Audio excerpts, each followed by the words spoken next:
Hello, everybody, and welcome back to CCS. This is week 4. My name is Thunder. I am joined by the wonderful Zone. Today, we are bringing you the matchup between Collective Effort and Red Panda Gaming. These are two teams at the bottom of the tables that just might be fighting for their playoff lives here. Puff Zone, how are we feeling about this? What are we looking forward to in this game?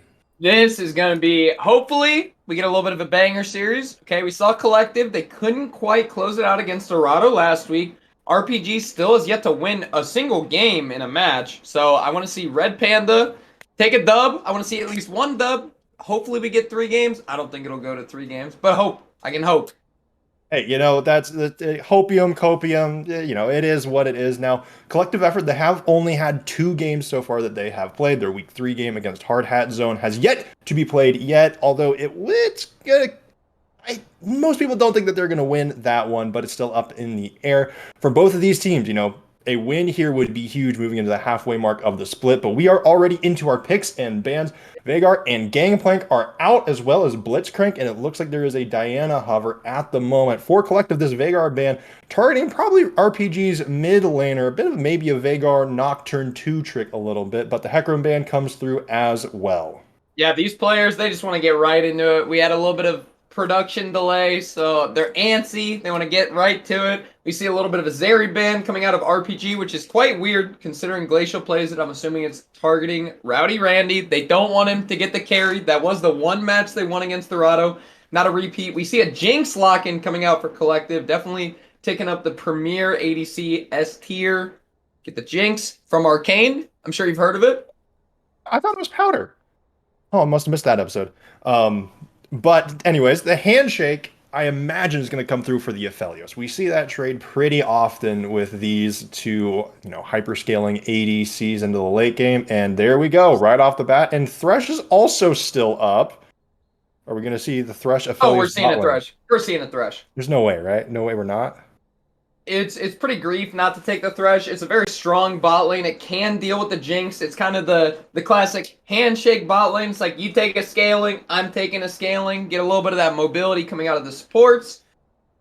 Probably debating a little bit out of Red Panda. I'm assuming we're going to see a Thresh. And then out of Cider, we might actually see a Nautilus. Not Jinx is... Oh, we're seeing the Nautilus out of Red Panda. Okay, so a little bit of insight to this. People prefer Nautilus into Thresh on the other side of the support matchup. So will we see Cider Mill still play Thresh? I think we will. Having the extra mobility with the Lantern for Jinx is pretty beneficial. Although Nautilus, you can knock her up and pull her out of the Lantern. So we'll see hovers coming out for Collective. They're actually going to take the Zinzao here. They still have another pick. Udyr hover. Okay, the Udyr lock in. Okay, spicy. Apparently it's an S tier right now, and I don't know why. Me neither. I'm not entirely sure, but it still looks good. One thing to note is Xin Zhao did receive a small nerf, mostly to kind of the timings on some of his abilities. Mainly the ult received about a 20%, timing nerf. It lasts for only 4 seconds instead of a full 5. But ooh, hold on. Okay, we're getting a bunch of support hovers. I'm not going to get baited by these. I'm fully expecting no, okay, never mind. I should have gotten baited. Okay. It's a Leona into the Nautilus. Okay, so that's a little different coming out of Cider Mill. He does like his hook jams, although he can play the engaged supports. And I think seeing Collective have the engaged support coming out of Cider, he can facilitate the fights. Goes a little bit better. Nocturne pick coming out for Red Panda. They want to be able to target the Jinx, but other than the Jinx, there isn't a ton of targets so far. No, but once those solo laners get picked, I imagine we'll see them. And also this Nocturne, by the way, Nocturne jungle is certainly a thing. Nocturne top, Nocturne mid, but Nosy in the mid lane for RPG, as we said, has a ton of Nocturne play. So while this could maybe be to the, I expect this to go mid. Vex gets banned out of RPG, and I think now, they're probably going to be targeting out Rowdy Randy, you have to imagine. Yeah, of course. And if they are going to throw the Nocturne mid, I wouldn't be surprised to see some bans coming out. Nocturne generally struggles against more of the range mages. He loves the melee mids. Although, I don't think Rowdy Randy is a huge melee mid kind of guy, but he does play the Yasuo Yon. He can kind of play it all. Yeah. We see a Kha'Zix ban coming out. So, yeah, Collective isn't quite sure where the Nocturne's going. And for good reason, too. How often do you get to see the Nocturne mid come out? Hopefully we get to see it flex. I would like to see it, personally. Yeah, it would definitely spice up this draft. Now, just one thing to note by the by, Yone is not available for this week for the drafts, and Sen and Tom can't be picked together, which will probably only be relevant for the next few games. But those are the only things that are out there. So, the Yone is off the table, but something like the Yasuo certainly still there. But we see the auction as well gets banned away. I mean, we've seen Rowdy Randy play that a couple times in the mid lane. There's one last ban that Collective Effort have to send somewhere. They've had a couple jungle bans now, and it looks like maybe they want to target out the top lane with their final ban before RPG get their selection. And it's The the Zac Zac. insta-lock. So we are going to see a Nocturne mid. Well, it could still be flex top, but realistically, I think we're going to see the Nocturne mid. Although you can flex. All right, hear me out. I have seen this before. You can flex Zac top and jungle. So I don't think they will. I Yeah. think it will just be the Nocturne mid, but you can do it. Yeah, that would be exciting. It would be a very different draft, I think, what we have seen Mundo. so far. Mundo getting locked in here would be a very safe laner. Okay, And it locking does it get in. locked. Yeah, so one of the things I wanted to see from Collective this week, and I was actually talking to Philly about it, it's like, look, guys, if y'all want to win, stop putting Tiz on carries, put him on the tank duty. Aurelion Sol meme No way. hover. Yeah, there's no way. No way. No way. No, I'm there's not falling for no. that one. He's not doing it. I bet Philly B. Realistically, they need to look for something that'll kill the Aphelios. They do have CC coming out of Leona and Udyr, but I think they want a little bit more damage. Maybe a control mage. I know it's not really Philly's thing. Oh, the Akali? Victor, control mage. Okay, so yeah, they're going for the scaling. They got scaling in mid and ADC. Okay, we do see the Akali insta-lock coming out. Okay, so Red Panda is looking to kill, kill, kill, Yeah. and Collective's looking to scale, scale, scale, is how we see this one going to be playing out. Indeed. There is so much long range engage on the side of RPG from the Nautilus Token Ultimate to the Nocturne being able to fly all across the map, Zac just being able to leap all over the place. It's going to take a lot for this Jinx to be safe, I think. I'm kind of with you there. The Mundo, even his passive's not going to be doing a whole lot this game. There's so much CC that can actually come at him. There's the pull from Zac. There's the elastic slingshot. The fear from Nocturne, although I doubt the fear is going to be hitting the Mundo. There's also Nautilus crowd control. It's so easy to pop the canister off. I don't know how I feel about the Mundo pick. It'll certainly be interesting. There's plenty of time now. I do have to ask, you kind of on the analyst desk, you were pretty high on Collective Effort going into this one, and you have stated already that you think Collective Effort might be able to take this one in a 2-0 after this first draft. How are you feeling about that prediction? Both these drafts are kind of weird. Both of them are kind of getting out of their comfort zone, and I think that's what they both kind of have to do with being bottom teams, bottom of the barrel. You got to start picking up wins somewhere. RPG, said it before, say it again. They still don't have any game wins. They're just trying everything. You got the Nocturne mid. You got the Zac jungle. You got the engaged bot lane. I actually kind of like Red Panda's team comp. They have a lot of ways to deal with the immobile Jinx. There's no Thresh coming out to kind of lantern her away, and we're actually locking in the Akali top lane. Oh yeah, we knew that. We knew that. Yes. Yes, we knew that. We knew that. But I will say, how does the Akali Mundo top lane matchup work? Okay, so Akali specifically pretty much doesn't do anything till level 6. When she hits level 6, she has kill threat. However, against Mundo, she can't really pop the canister off. I don't think it's too big of a deal, though.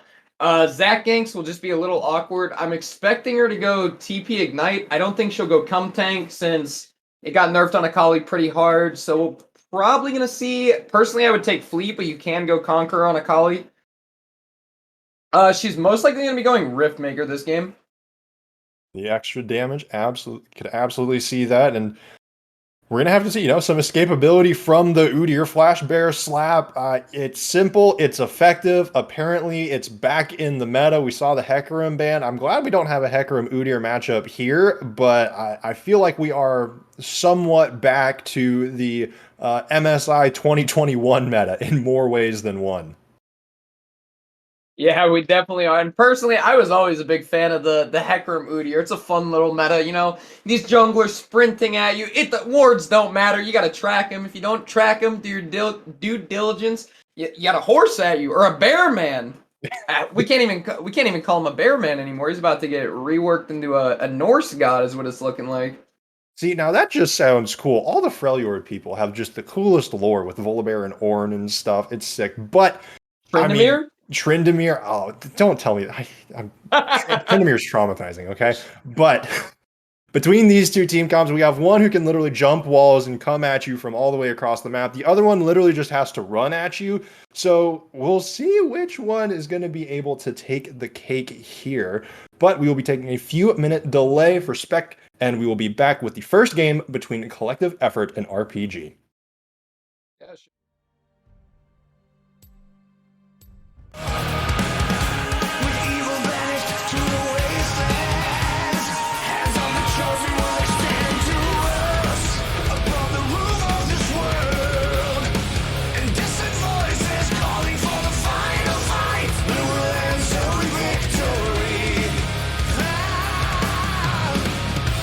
Long have we fought for these lands in the shadows and the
Hello everybody and welcome back. We had a brief pause at the start of the game, so we're getting a little bit later than we expected, but we are in. It looks like all the teams are just going with a standard 5-point jungle defense. No cheeky level 1s as of yet. Looks like everything fairly standard.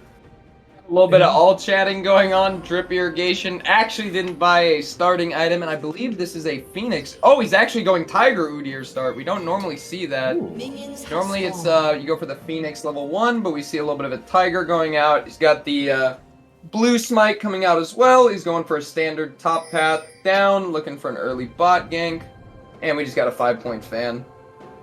It looks like both junglers will be starting on that top side of the map. Joe Baby on the Zac will be grabbing the red first. We could be seeing red Raptors into Gromp, maybe. Is that kind of one of those early game junglers that wants to be ganking, you know, that bot lane at level 3, or is that more just going to be an Udyr thing? Joe Baby might be trying to go for the bets. No, Joe Baby's mainly going to be looking for a full clear.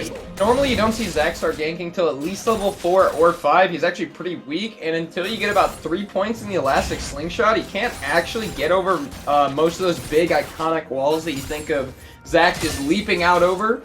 So we're going to see probably Raptor, Wolves, Blue, Gromp probably get a Scuttle, and then reset, whatnot. His main job right now is to avoid Udyr in the early game, especially with a Tiger start. You don't want to mess with that guy. The Bear Man will hurt Mountain Man. He's rough and tumble out there, ready to scrap at any given opportunity. Now, one thing to note, Drip Irrigation on this Udyr did go with the Ghost, so does not have the Flash, but we could certainly see something like Chemtech Ghost, and I mean, this bear is just, it's going to be zooming. Yeah, he's going to be going fast. We see a little bit, we see Cider Milk going in, Cleanse coming out of Glacial. Engage on the bot lane. The Glacial Augment putting in work. Glacial caught in the Glacial Augment. Has to go ahead. Probably gonna have to pop all of these potions or sustain as best he can off the minion wave here. But that is an important summoner used. The Flash not out, but the Cleanse is gone. Another big root like that could spell doom and gloom. Yeah, Ignite did come out of Cider Mill. I don't think it's the end of the world. Good heads-up play from Collective coming out, seeing that they have the level 2 advantage, looking for some kind of advantage coming out of the bot lane, get the Jinx snowballing, make sure the Aphelios shuts down. We actually see a potion lead coming out of the bot lane, so that'll be pretty good for the Jinx. And then we see a little bit of trading mid, a little bit of trading bot. We're just going to see a little bit of a slow early game. We got Drip Irrigation, he's covering a little bit, but pings are coming out of Red Panda Gaming, they know he's there. Udyr did make it to the river first. Zach pushed away from that bottom side Scuttle Crab. Nocturne leaning towards that bottom river. Rowdy Randy, though, currently has the health advantage. Both players somewhat low on mana, but the fear comes through. Rowdy Randy has the flash. Nosy follows up and is at low HP, but gets first blood. Drip Irrigation is on the way to the mid lane. Can Nocturne get out of there before the Udyr arrives? It looks like that'll be the case. And Rowdy Randy falls to Nosy on the Nocturne. And hey, that's the Nocturne main right there. I think he's not quite a one trick, but he is a main. He knows his limits. He knows the early game. We see a little bit of a farm lead coming out, and he actually did that with teleport, not even ignite. So a little bit of a mid gap, if you ask me. A little bit, and you know what I just realized? That's probably Uwu Naki, not Nasi. So I'm gonna start calling that. I'm gonna start calling Uwu Naki by the appropriate name, because that is 100% a term of endearment for Nocturne. There's no way it isn't. Hey, maybe he is a knock main. We see a little bit of a wave pull to the side from Tisdo. We got Rowdy Randy does have the wave in a good spot. Naki's going to try to push it out. Rowdy Randy's going to try to hold. He's going to let it crash. Bot lane's got a little bit of a slow push coming into Collective. And then we see a ward coming out of the Akali, making sure to watch the river for the Udyr. Glacial does have a pretty good CS lead. 12 CS down in the bottom lane already. Yeah, that's the benefit of the slow push is you'll have that upfront lead, but as this wave crashes in to the Collective bot lane, Flun will be able to pick up most of it. And we got a little bit of more wave clear mid, like we said earlier. Hopefully, not a very aggressive early game. It shouldn't be coming out of Collective. They're more looking to scale up. And we see Collective trying to hold. Catch the wave, get a little bit of money here, money there. They're still going to be down about 8-7 CS. Top lane's even right now, which is what we like to see. And the Akali did go for Conqueror instead of Fleet. A lot of confidence in the lane. Both top laners still do have teleport. Neither one of them has taken it back yet. And then we see Zach pathing towards the bot lane, although Drip Irrigation is waiting right there, right outside of the blue buff entrance. I think he knows. Yeah, this Udyr has been on this bottom side of the map almost the whole time once he is done with his clears. Knows that this Mundo is probably not dying to the Akali anytime soon, even though a perfect execution has just been grabbed with the level 6. I mean, Mundo is just so safe under tower. Udyr can play the bottom side of the map the whole time. He's back in the brush around mid lane again. He just spent 20-30 seconds there, and he's chilling around one more time. Yeah, he's trying to camp his laners. He knows the ward's top lane. No offense to Tisda, but you got to play around Rowdy Randy. You got to play around Flun. We got to see a little bit of question mark things going on. And while Drip Irrigation was hovering around mid and bot, we did see flashes trade from the bot lane. Ziggs with Shades going in. Okay, ult's coming out of the Mundo. Akali's ult is on cooldown from a previous trade. looks like the Akali ultimate first execution is maybe still up. Could threaten the all-in, but Joe Baby comes over the wall. Is the first jungler here, and that might just take out Flan. Flan goes down. Cidermole now maybe going to get caught out, but Drip Irrigation running away. The jungle support doing the bottom lane, getting out of there. Ziggs with Shades, though, gets the perfect execution onto Tizda. Trades across the map, but 2 fall for the side of collective effort. Yeah, that's Tizda not respecting the ignite and the ult there, and I apologize, my ult was bugged on my UI. And then Flan goes down to the ignite. Drip Irrigation was late to the play, ghosted late, came in, slapped the guy, and just walked away. That's the unfortunate thing. Sometimes it's the best you can do with Udyr. Ziggs with Shades, though, just barely dodging away from some of the Bone Cleaver damage. Gets out of there, does still have the teleport, so it can back and teleport back to the lane with relative safety. Has a CS lead for the time being, but Tizza should probably catch up on that pretty soon. Yeah, I'm really curious what Akali's going to go. Yep, there's the Rift Maker. That's how we thought top lane was going to play out. You know, nothing, a little scrappy pre-6. Once 6 comes, yeah, Akali just kind of takes it over. We see the Dark Seal coming out. Uh-oh. I see. Uh-oh. If you're Tizda, I don't know why you're buying cloth armor, bud. You gotta get a null magic. You gotta get some MR going in here. And we see Drip Irrigation going for the Bammies as well. Just clearing with Tiger. Yeah, looks like collective. They know where their carry potential is going to be, and I mean, it looks like most of RPG's damage is going to be, AD, but the Akali's just so scary. But I can at least understand, I guess, why the cloth armor is there a little bit. But I mean, you already died once. Yeah, he didn't have enough gold, but even then, I think a Reju bead does him better. That's all right. Mundo's pretty much going to be side laning against the Akali for most of the game. I'm assuming he just didn't have enough gold. He is landing some good cleavers, getting some good chunk as he's getting the push. Yeah, getting zoned out by the Akali. It's just how that lane goes. Mundo, I feel for you, brother. You got to crash it. Sometimes you can't, though. Looks like he's going to get the crash off, and then he's most likely going to go for a reset. Pushing up. 1 Bone Cleaver, safe measures. He's poking the bear. He's trying to assert the dominance. Puff his chest out, throw some cleavers.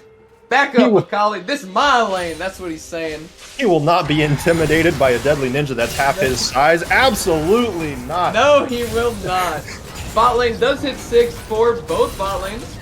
Blonde solo just trying to shove in the wave. It looks like Cider's going to get some wards up. Oh no! Here, there goes the bear, but he gets knocked up by the Nautilus. Nautilus passive roots the bear into place, but that does not matter. Spenlau falls to Flan. That is a single kill over to Flan in the bottom side of the map. Nothing else happening too far. Both mid laners have rotated down, though. The dragon still has not been taken. We're almost 10 minutes into the game. Top laners going at it once more, both ultimates up. I don't think Ziggs with Shades wants to take that trade until Tizza's ultimate is down, and everybody just disengages. No, he doesn't. Maybe? No, it's not happening. And good heads-up play from the RPG bot lane. They saw that Cider went to ward. They didn't know that Udyr was in the bush, which is unfortunate. However, if Udyr's not there, I think that's a freebie on the Flan. He was a little too far pushed up. Good bait overall coming out of collective. Oh my god, Ziggs with Shades going in. Goes in. Is he going to be able to get the perfect execution? Tizza goes with the ultimate. And there he goes. Top goes the Doctor. That's another solo kill up in the top lane. Tizda on this tank is getting chunked away up by the Akali. The Frostfire Gauntlet does come through, though. That is the first mythic item of the game at 10 minutes. The mythic rush coming in pretty huge. We'll see if that allows him to survive in lane longer. Meanwhile, the first dragon of the game does go over to RPG, and with it, they have a 1.5k gold lead at 10 minutes. Hey, really well played from the Ziggs with Shades. I respect that. He landed everything. Landed the shuriken toss, landed the perfect strike, and it was close. I'll give Tizda credit. It was damn close. But you know what? At the end of the day, the Akali got 2 more stacks on the Dark Seal. She has refillable now, and I think Blasting Wad coming out. She doesn't quite have the Rift Maker, so there is that going for Tizda. But once the Rift Maker comes out, the Mundo, you don't want to be side laning. You got to get some help up there. Get the medic, get the shock.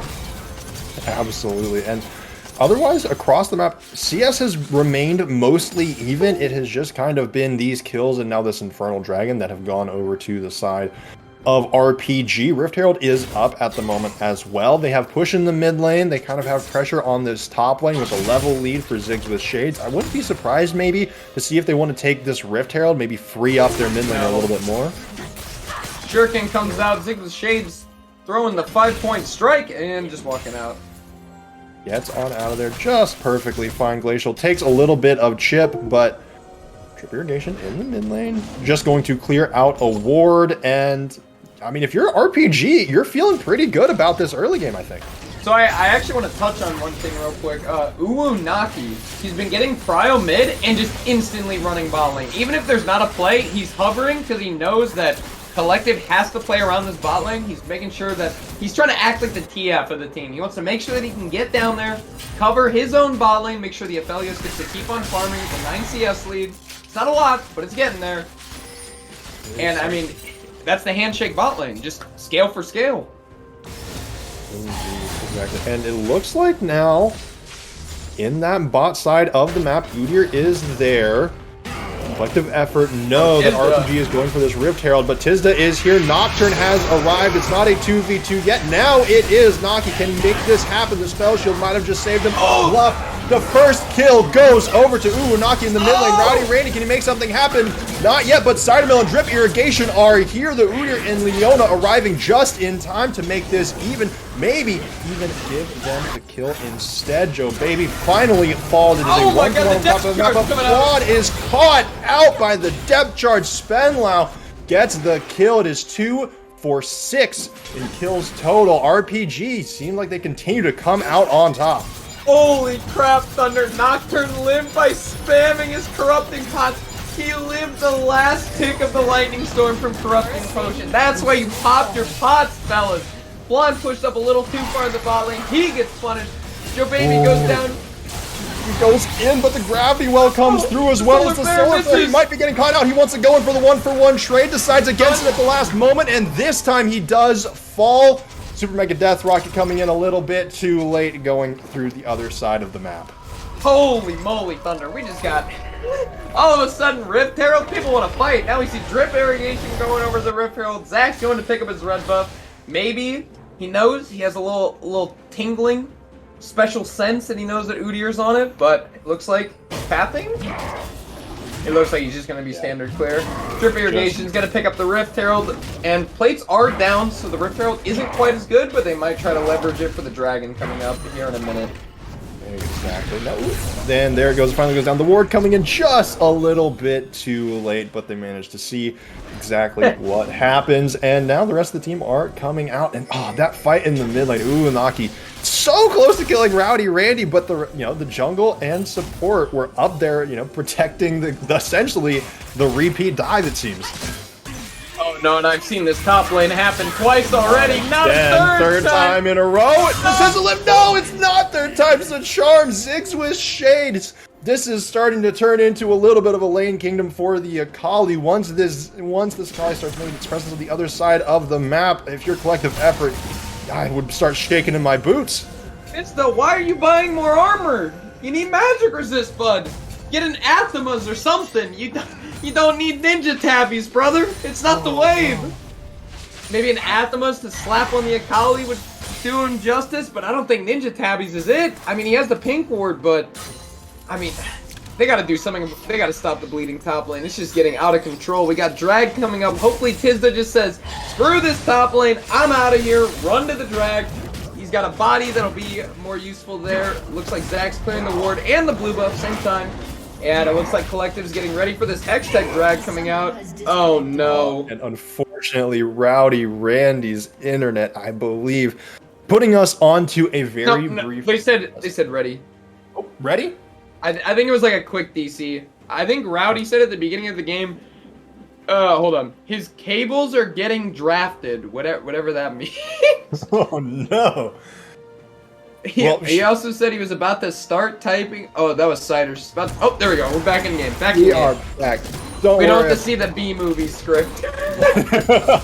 We are good. We are good. But no, okay. So we do finally have some Merc tread for Tizda up in the top lane. Just a little bit of that magic resist, but up against the Rift Maker, I don't know if that's going to be enough.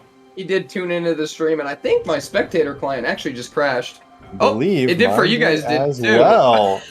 So interesting. Oh, there we go. Oh, and we're back. Okay, everyone, the past 45 seconds, it didn't happen. We have skipped forward in time and are just right back into the game, good as new. Spell shield on the Nocturne, just a little bit to prevent that chip damage. And everyone is just clearing out their waves. Nice and easy, just some good old classic farming up League of Legends. Ziggs with Shades, the ultimate is back up. I don't want to say that he's waiting. He's waiting for Ignite. He's when Ignite's up for the Akali, he'll go in again. Until then, probably not. We see Collective and RPG kind of hovering. Nocturnal coming out. Paranoia going in on Drip Irrigation. Owen is going in on the Udyr. He can be tanky, but he flows the engage from Joe Baby. Zach from the bottom side of the map. Everyone's getting chunked out everywhere, but Philly B. Rowdy Randy has come in and gotten a double kill. Let's see what damage can happen on the other side of the map. Juan manages to take down one, but Ziggs is here. The Akali has arrived, manages to get two. Can Glacial come and help his top laner? We shall see. Euphelios is just sitting there and farming the wave. Was not even part of that last half of the fight. It is a 4-for-3 for collective effort. You take that trade. Thunder, I got 2 words for you. Rowdy fucking Randy, brother. He is putting Collective on his back. Beautiful team fight coming out of Collective. It wasn't the best thing you could see, but Tizna got the TP off before the Akali came in. Vaughn was in kind of a yiker spot, but they managed to play it well. They tunneled hard onto the Victor, and they just couldn't get him. Yeah, no, he managed to survive. It seemed like everything was used onto Udyr to get that Udyr pick. I don't know if they weren't expecting the rest of the team to be there, but it seemed like maybe they caught a little off guard, and collective effort for winning that team fight. They get the second trick of the game. That's a 10-stack Victor Dark Seal. I wonder if we're going to see the Madras coming out. It's already stacked. Might as well. Oh, Elastic Slingshot coming out. Randy dodges it. Joe over the Baby, slab, Gravity Well. Has to flash out of the Gravity Well. Unagi has to run away, is taking auto attacks. The turret is surely going to fall here. The Rift Herald used in that mid lane. Cidermill has arrived. Naki has to flash. After this, I don't think he has to flash. He had Spell Shield down. He flashed. Oh, Flan's looking for a little bit of some solo bolo action. But the white gun is here as well as the green. They are quite good for dueling. Looks like now, for the time being, RPG are just going to clear out wards, try to farm up and lick their wounds after that last team fight. But I think we're already getting to the point now where Rowdy, Randy, Flan, they are starting to scale to maybe a point where RPG aren't quite going to be able to compete outside of Ziggs. Yeah, and we were saying early in the pregame that how Collective wins this is you get 2 items on your Jinx, 2.5 on your Victor, and Victor's already got 2, and I think this is a full one. You got 10-stack Dark Seal, you got Fiendish Codex coming out. He's almost 3 items at 20 minutes. This Vector is going to be hurting. He has Crown 2. It's hard to get on him, even with the Elastic Slingshot and the Paranoia. They do have ways to get on him. It's just a matter of if Collective can peel for him. Absolutely, and I mean, they have plenty of experience playing around their star mid laners. I'm sure they'll be able to make it happen. Glacial, oh my god, Cidermill does do it, but Cidermill is here. The rocket, Cidermill with a phenomenal engage, setting up his ADC, and is now caught out. Spendthal Drip Irrigation has arrived. Spendthal, this Nautilus is a slow boy, is not going to be able to run out of here. Cidermill with the phenomenal play and coordination with Flan in the bottom lane. They are going to get so much of this turret, if not the whole thing, just off of that play. This is the Collective from last split. This is what we're used to seeing. Play around Philly B. Drip Irrigation just hovering his mid-bot. He's just on the island. He's got to do his own thing. But the coordination coming out of Flan and Cider. I thought Cider was griefing with the Flash E, but perfect damage. Calculated. Knew exactly what they are doing. That has to be something that they've run that play in scrims, right? They had to. Rowdy yeah, Randy. Of course. I guarantee you the comms when Cider goes, I'm going in. They know exactly what it is. We got a little bit of a bait coming out. Oh no. Yeah. Okay, Tizna, he learned his lesson. He is. It looks like he's building Athamas. Wait, did he turn on the stream? Oh no, are we coaching? That can't be right. Joe Baby clearing out this ward on the top side of the map, and now we're starting to see a little bit of kind of a 1-1-3 with Drip Irrigation is now, it seems like he's just acting as another support for Flan, providing additional, basically being an additional stun bot. And I mean, it's kind of working at the moment, I think. That's why you picked the Udyr. You just slap the guys who come in on your backline. And now it is interesting to see him go for the Sunfire. I think the idea behind it is you don't need Chem Tank because you're not going to be running at him. You need to just peel for your carries, and having the Sunfire, the RPGs is going to be jumping in on the Jinx. And as I say that, the Elastic Slingshot gets canceled. Solar Flare Rocket comes out, pops the passive. Another one, unfortunately, Fawn will not be getting that kill, but it does go over to Rowdy Randy, and they're not going to be complaining about that one. That's going to be another item completion here, surely. 6-1-1 already, and look at Cidermill, 0-1-10 has 100% kill participation for the side of collective effort. My man came to play tonight. He is making plays all around the map. He doesn't care if he's just diving into 3 people in the enemy jungle. He doesn't care. He's going in for the Zenith Blade, looking for plays. He's peeling Flan. He's basically spoon feeding him. That's 2 rockets he's set up now to get his Jinx ahead and rolling. And we got Drag coming up here in 50 seconds. We got an Ocean Drag coming up with an Ocean Soul. We're going to see another fight coming up here, Thunder. Absolutely, and look at the gold lead. It was in the favor of RPG in that early game, approaching 2K. Now, it is already 2,500 in the favor of collective effort. They have taken these skirmishes with absolute gusto. Looks like now Uwanaki just trying to clear this bottom lane, but there are wards set up around the Dragon Pit, as you've already called, in 20 seconds time, where you're probably going to see yet another team fight. Really like the build coming out of the Udyr. This isn't normally what you see. We're like used to the movement speed you run at the backline. He knows his play this game, and to win, all he needs to do is sit on his backline and peel. He's got the Frozen Heart for when they jump on the backline.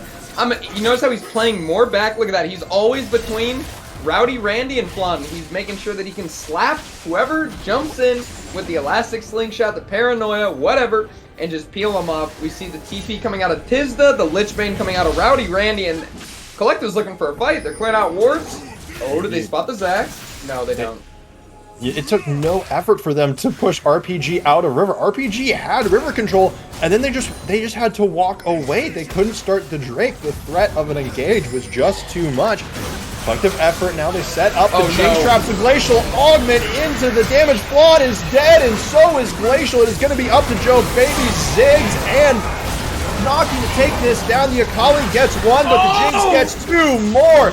That is a 4-for-1 for the side of collective effort. Rowdy Randy, the only one falling. That is a big shutdown, but they get the Drake. It is 23 minutes. Baron is up. We'll see if they want to go for it. They have the time. Drip Irrigation, Musto Red, Swag, there's player power rankings because he is playing his team role damn well this game.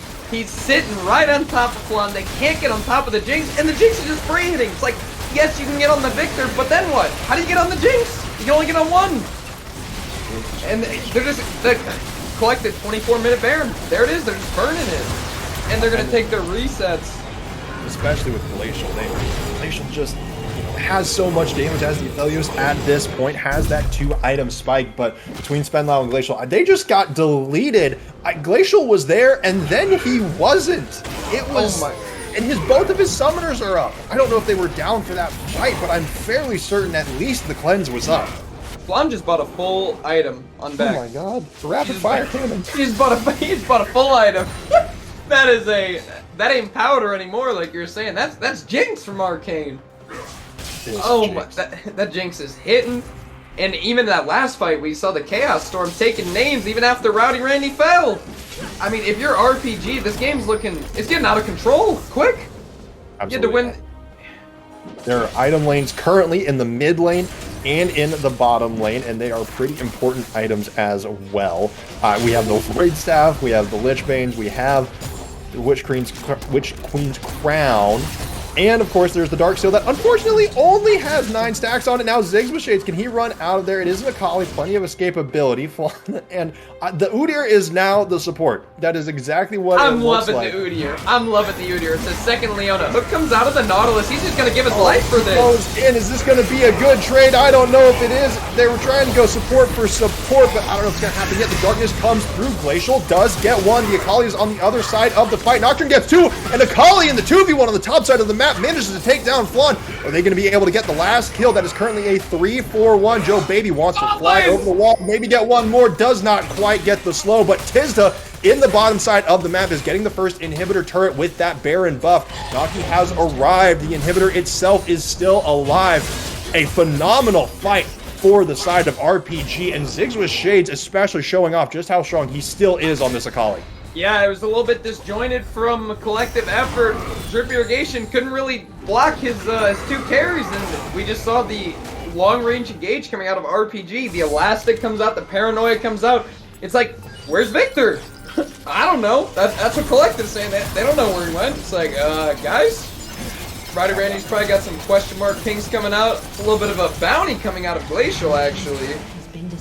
Go, these objective bounties there. This is going to be big, getting Glacial back into this game. Got some pretty good kills here. I doubt this will be, allow him to catch up fully on that item lead that the Jinx has on the opposing side. But, this is how you get back into the game. Cleanse is still up, but Flash was used in that team fight. Both teams now, it's 2 minutes until the next Drake.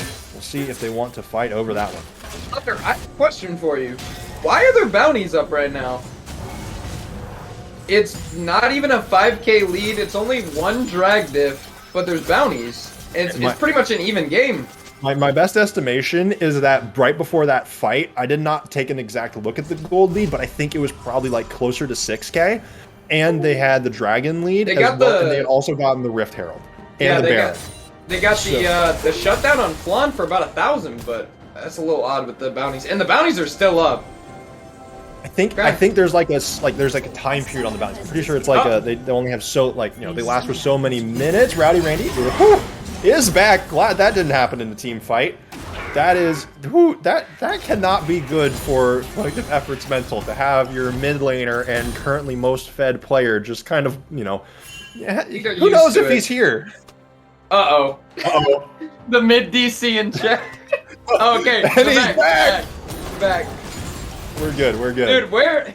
I think Randy's got the rats taking his Ethernet cables out of the wall. RPG has hired some mice to climb into Rowdy Randy's walls, try a little bit of sabotage. The game is currently, at least for me, my spectator, is a little bit frozen. I have a feeling it should come back here in just a moment. From the pauses. And Collective, or Thunder, how dare you disrespect the Collective name? They're rats, not mice.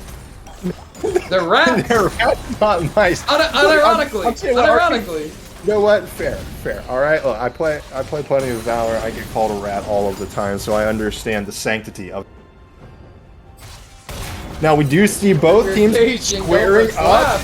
They are here in the mid lane, near the river. Drip Irrigation does get engaged on, but is tanky enough that he doesn't immediately die. The Paranoia comes through. Nobody is dead yet. But as I say, here comes the damage. Flan hits so many with the Super Mega Death Rocket, and Glacial did not get nearly as many as he needed to with the Moonlight Vigil. Ziggs with Shadows, as well as Joe Baby is down into his little puddles of slime. Ziggs with Shades is the only one that is still alive. Rowdy Randy flashes, wants the kill, but this isn't a Akali! Ziggs with Shades does get the kill. It's a trade, but the dragon goes over. If you're collective effort, you still take that, but Rowdy Randy may be getting a little bit too rowdy. Cider members here. Ziggs with Shades is still a Akali. No. Leona is tanking. The Glacial Augment comes through. Can the support win it? No. Ziggs with Shades, making sure that his team is staying in this one way or another. Do you see, chat? Do you see what Rowdy Randy said? He DC'd when he flashed. When he was 1v1ing the Akali in DC, I don't think it would have mattered a whole lot. And yeah, that fight coming out of RPG just seems really forced. Oh, and as I say that, Ziggs with Shades going for TP flank, lands a Shuriken toss, going in on Drip Irrigation. He might just go down. Make it happen. It's gonna be Ziggs with Shades. Tizda is here, but Spenlau is gonna be there to support his top laner. Tizda does not have the damage. Ziggs with Shades even coming in more recently as a sub. Tizda coming through. Spenlau being an absolute bro and dodging and blocking the rocket for his top laner. This is now the Ziggs with Shades show. Has 10 of the team's 17 kills. It is going to be on this Akali's back to win this game. Yeah, this new top laner that RPG picked up, Thunder. I think I might be a little bit of a believer myself now. This guy's trying to solo carry. I respect it. Shadow Flame coming out with the demonic embrace. He's going for just full carry. Still has the Dark Seal too, 8 stacks. Might upgrade it for a Magi. He's probably going to go for the Zonias before then. And we do see the Zonias coming out of Rowdy Randy. He did sell his Dark Seal. Did not want to go for the Magi's. Didn't have the ego for it, I guess. Sad, but we do have the stopwatch on the Ziggs with Shades. That's going to help him so much on these team fights. If it wasn't already scary enough to have the Akali diving in, now we can just go in and have the get out of jail free card. Yeah, look, running down mid. Looks like a little bit of a reset. We're probably not going to see much. Baron's not up. We're just kind of waiting around for Soul Point. And there we go. We see the Force of Nature coming out of the Udyr. A little bit more movement speed. Ziggs is coming out of the Leona. And what I want to see coming out of Cider Mill right now is I want to see a Knight's Vow, actually. If we can get a Knight's Vow on either Rowdy Randy or Flan, it's going to be a lot harder to take him down in these team fights. Glacial taking the red buff. A little bit of a handoff there. Ziggs clearing out the wards here, and it looks like RPG want to set up around this Baron. There is that control ward in the pit, so Collective Effort will know exactly what is happening. They are around this top side of the map as well. Teams fighting for control of this mid lane. Now, one thing to note is RPG still do not have this mid lane tier 1 down as of yet. That it is holding strong throughout all of this. And the bottom lane, bottom lane tier 1 and tier 2 and tier 3, there are so many turrets that are gone for the side of RPG. 2 inhibitor turrets are gone. Waves are getting pushed in. This is slow and steady. It looks like this is, going to allow Collective Effort control over the Baron pit. This is a classic Collective Effort play right here. You send Tiz the bot lane with PP up, you just sprint Baron, and I bet more than anything they're going to make... Oh, they might just be going for Ziggs with Shade. He's a little overextended. Sun comes out from Cider Mill. Zenith Blade hits. Where's the Solar Flare? Ziggs with Shades is here. Glacial Fragment. Solar Flare comes through, but there is the paranoia that allows Ziggs with Shades to get out the blind. Super Mega Death Rocket does not get the kill. Chaos Storm used as well. That was 3 ultimates that are now gone for the side of Collective Effort. The rest of RPG are here, and they want this Udyr. They want the Bearman to go down. Naki trying to get the damage out onto Rowdy Randy, who stopwatches. Glacial, though, gets the first kill onto Cider Mill, gets the second, gets the third. That's a triple kill. Tizza and Flan, the only 2 standing.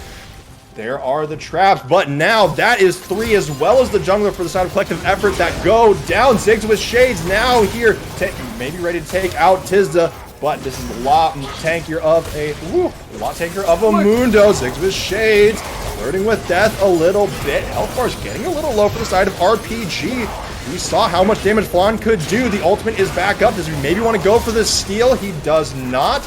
Now is a question of RPG going to be able to get out of here. Oh, the rocket just splits the upright, but Flan with the zap manages to get one. Glacial has to flash away. He's going to be able to get out. Ziggs with Shades might have to come to the rescue, but both of these carries are low on HP. 1 manages to escape, but not both. That is 2 that go down after the Baron. That was one hell of a elongated fight. What even happened? What is going on here, Thunder? You know what I call this? This is a clown fiesta right here. That looked a little bit like miscommunication coming out of Collective Effort is what started that. You should have just let Drip Irrigation die, but it looked like Rowdy Randy and Cider wanted to save him, and Flan and Tizda were pushing out mid lane. Soul's going to go over to Collective Effort, and they're most likely going to look to push bot lane with Glacial still dead for 20. Oh, probably just going to get bot side vision set up. And then I want to see Collective Effort look to start sieging. Even though there is Baron on the Akali, Zac, and Nocturne, I don't think it's the end of the world. And I'm assuming, I want to actually check something. Is there a way to see if Anathemas is on the Akali? I'm assuming it is from the Mundo. Yes, it is. It is indeed. Okay. I just wanted to double check. Make sure that's under control. And if you've noticed, ever since the Anathemas came out, he hasn't died. Like, at all. That's true. That is true. The Akali is pretty much the only threat. And now, with the Anathemas, there's also an Ocean Soul on this Mundo. I don't think this guy is going to die for, the entire rest of the game. He should get a Spirit Visage. If he's listening to stream, which I feel like he is, you should get a Spirit Visage. It's such a good value, this game, especially with 3 Ocean Soul. I mean, you're just going to be healing. Oh, Rowdy Randy needs to be a little careful. He will see the Akali on the blue ward, and he's just going to walk it out. Nothing happens on that top side of the map, but that is still the thing, right? There's a 4K gold lead. At this point, it doesn't really matter too much, yet there are still objective bounties up for the side of RPG. My only theory is that that's because the mid lane tier 1 is still standing. That's the only reason they can have objective bounties at this point. It has to be the drags, and I think it's like a 5K threshold normally, is like what causes the bounties, but it has to be the drags offsetting it. It has to be. I can't think of any other reason why the bounties are still up, because, I mean, yeah, a little bizarre. And as we're looking at CS numbers coming out, everyone's relatively catching up. It's about late game. Everyone's going to be getting all their items in, and I'm just going to have to favor Collective for these late game fights. It's Victor Jinx. They do so much damage. Thornmail coming out of the Nocturne. Very There's the Grievous Moons, I think. I guess that's what their option is. The Glacial. Oh, dash away, but the bear is here. That is one fast Udyr, and Flan is on a rampage. 11, 4, and 8 on this Jinx. Good be Spenlau getting out of their jungle. They do not want to get caught out here. Tizza trying to make something happen. Maybe the first inhib falls. Ziggs with Shades. Gets zoned away from his base, has to go the long way around. There is a minion wave. It looks like maybe, just maybe, Collective Effort are thinking they want to end this. They're at least going to try to get one Nexus turret as well as an inhibitor. That Nexus turret is so low, but it is not dead yet. They are still in this base. Glacial doesn't respawn for another 25 seconds. Objectives aren't on the map for a hot minute here. Spenlau gets chunked out, but Joe Baby slingshots into the thick of it. Spenlau gets chunked out so hard. Here comes the paranoia, and the Zac goes down. It is splattered. Tizza is plenty healthy, and Flan manages to take out the kill. Tizza can start taking these turrets now, exactly as you're saying. He is one. Chunky Boy hasn't even had to use the ultimate yet. Glacial has just respawned, though, does have the Moonlight Vigil. This could be the damage that that RPG need to survive this game, to withstand this assault. But Tizza, Cidermill, they want to go in. Flan is dominating now, has 13 kills, but Glacial on the Aphelios with the Moonlight Vigil might have just saved the game, but there he goes, he falls. Ziggs with Shades is the only one standing, and finally, after 37 minutes, Collective Effort are the ones that win this first game. Oh my god, Ziggs with Shades with the Zonias at the end to protect the KDA. He's not dying to the rocket. Oh my god, what? We were seeing little bits and pieces of old Collective coming back, and then we just saw some. It looked like they were playing like PGO with how dysfunctional they were at times. But you know what? At the end of the day, they took the win, and I am excited for more games. If you're RPG and Glacial, you gotta feel bad. How often do you think pushing up slightly outside of your inhib turret that's out of position? It's so hard. You get punished so hard. But I mean, if you are looking at a bright spot, Ziggs with Shades just dominated that game, almost 1v9'd it, but they just didn't seem like they were playing around him that much. They were kind of leaving him to an island. Maybe going into the game 2, you adjust that. Maybe you play around this new top laner.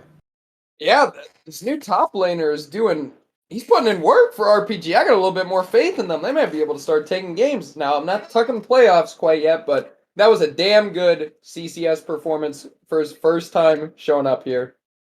Absolutely. I'm excited to see game 2. Is there anything differently that you think you would do in drafts, kind of? I know you said both of these were weird, but was there something in the drafts that maybe just didn't work out for RPG, or that worked particularly well for the side of Collective that maybe RPG want to target in the bans? Okay, so Collective with the Udyr, actually it kind of worked out against all the long-range engage coming out of RPG, which I didn't think that was going to happen. And 1 second, real quick, we should yell at our producer, where's our beautiful faces?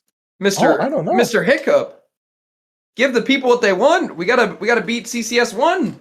We're too stunning. They can't. We broke it. We can't behold our faces. RPG, I think they actually have a shot in this series. We could potentially see this go to 3 games. Ooh, Naki got the solo bolo early. Early game, they did have it going. They were rolling, but they just didn't amount the gold lead into anything crazy. Oh, and Thunder, you're back, but I guess I broke it. Wow. Look, the stream can't handle you. You were too spicy on the analyst desk, okay? Yeah, too many hot takes. I blew up the cam. Absolutely. But that being said, we do have at least one more game to get to. And hey, you're here. Welcome. But we do have at least one more game to get to. We'll see if RPG can take game number 2 off Collective Effort and make this 3-game series, or if Collective Effort are going to kind of right the ship and get their first win of the season. We'll be right back.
Hello, everybody, and welcome back to the CCS. We have our matchup today between Collective Effort and Red Panda Gaming. Game one went Collective Effort's way, but it was pretty back and forth, an exciting game to watch. My name's Thunder. I am joined by the one and only P Huff Zone.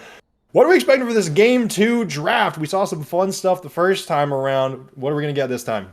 A banger's what we're gonna get this time, just like game one, baby. I'm hoping Collective does a little bit more early game so I can be in bed nice and cozy by 10, but we'll have to wait and see if RPG has something to say about that one today.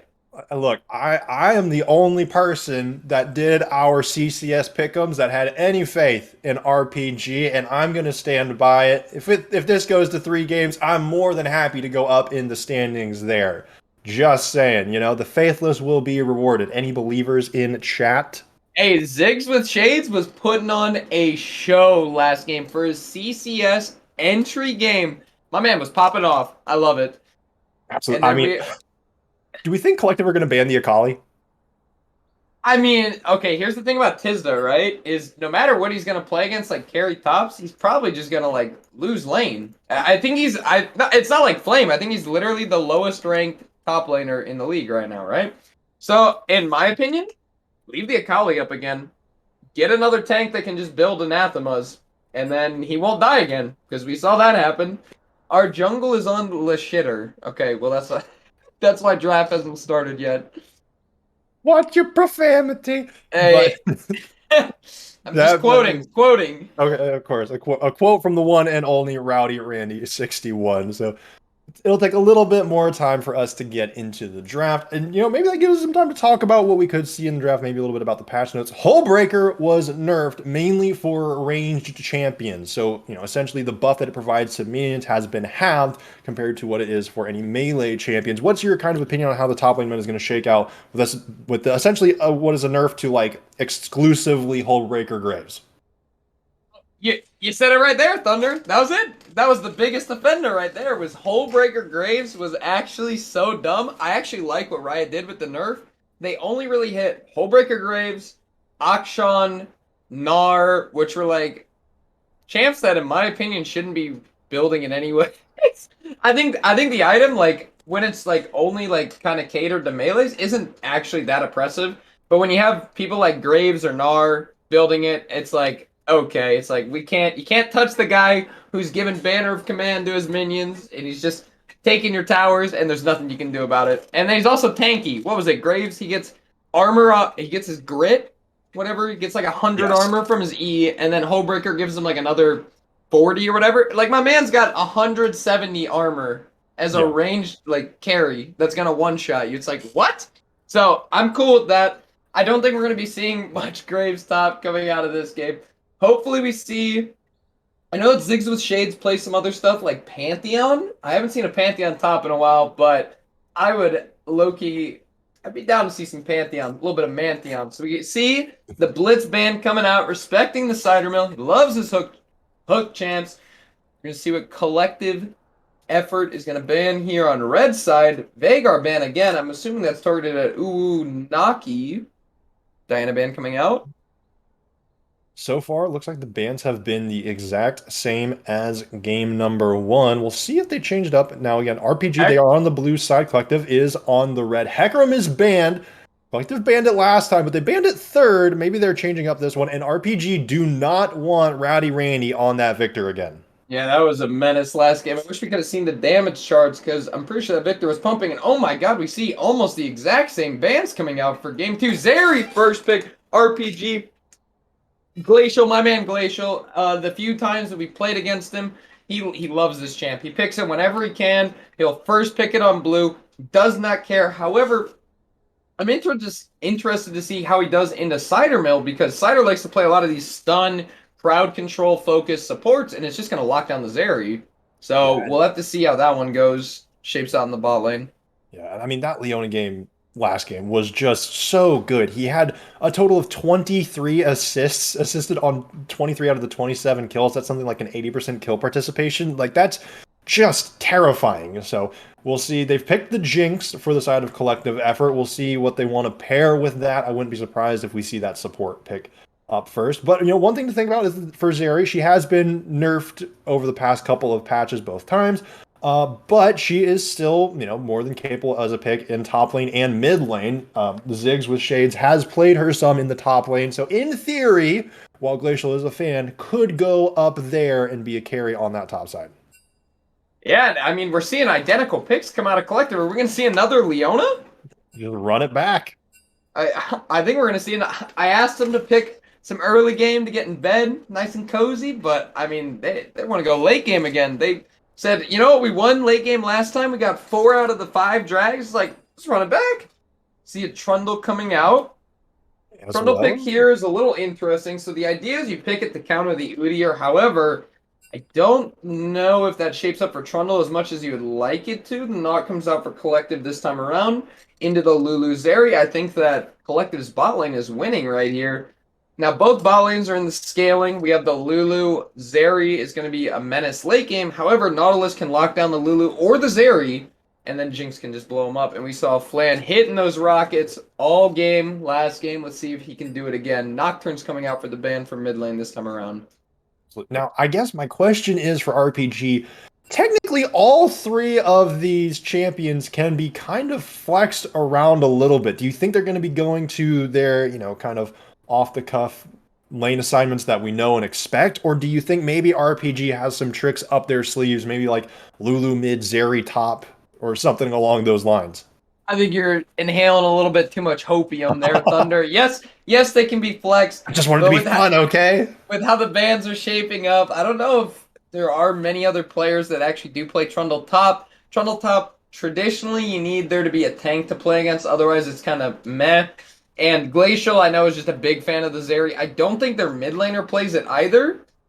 Singed, Mord, just give him the Ornn. Just give him the Ornn. As long as you just sit there, you're doing something. And getting those ornaments down will, especially later in the game, will still be huge. I like that. Yes. See, look, I didn't get it. I got it from one of like the LCS cast or something like that. But I won't steal that credit. But one thing to note, collective effort. They saw that Akali and said, no, thank you, not again. Yeah, so they're just gonna deal with another carry instead. But I mean, this is a perfectly good Gwen angle, in my opinion. Actually, it would very much turn the Red Panda Gaming's draft into just an anti-collective one. I would actually love to see a Gwen right here come out. However, I don't know if we will see it. There it is! Hey, you called it! Hold on, are they watching again? Check. They might be. Check the chat. But no, that is... Gwen come out. It's a really good matchup for Gwen. It's pretty much like Gwen just wants to scale. You get a freebie. You can actually solo kill the Ornn at... particularly level 1, although with the attack range nerfs this patch, it is a little bit harder to do level 1, although if Ornn royally messes up, you still can. And you have kill pressure throughout. Vex coming out as well. I don't know how I feel about the Vex, actually, because there really isn't any engage coming out of Red Panda Gaming. Maybe a Galio would have suited a little bit better, but even then. Trundle, however, is good into Ornn. He can just steal the stats. He can also steal the stats of the Nautilus. I do like the Trundle pick. It was a little iffy, but Collective kind of played into it. And then we're just looking to see Rowdy Randy's pick into the Vex. Honestly, you might go yes. I wouldn't. Yeah, that could be good. Ooh, hovering, shuffling through him real quick. Goes with the echo. Okay, he just started clicking random ones because he ran out of time is my guess. Well, what do you think? Okay, well, I mean, essentially, what do you... all the rest of the matchups, I think, will be fairly standard, but what do you think about this Echo into Vex matchup? This is not something we see often. Yeah, I don't see it often, although Rowdy Randy, he is known for the Echo. He does like to play it. He's an Echo enthusiast, if you will. I'm curious to see if he actually has still in the bathroom. That's hilarious. How is this guy still taking a dump, dude? He must have been holding it in. But Rowdy Randy, he does like the Echo. Be curious to see if he runs the new skin. Hold on. You know what? Let's ask real quick. Oh, that is true. That is true. Let's see if Philly B can whip out the Arcane. Keep it going. Get the Arcane Jinx, the Firelight Echo. Love to see it. Look, hey, we have both Echo and Jinx from Arcane. He doesn't have the skin. Feels bad. Oh, man. No double Arcane buff. Collective effort. Oh boy, but it happens. I'm just still holding out that maybe we get some spice on these lane assignments. our internal kind of CCS tier list, unless I was reading it wrong, put Gwen at like above S tier in the jungle for some reason. Not this patch. It got Not nerfed. this patch. Ah, I that is mean, correct.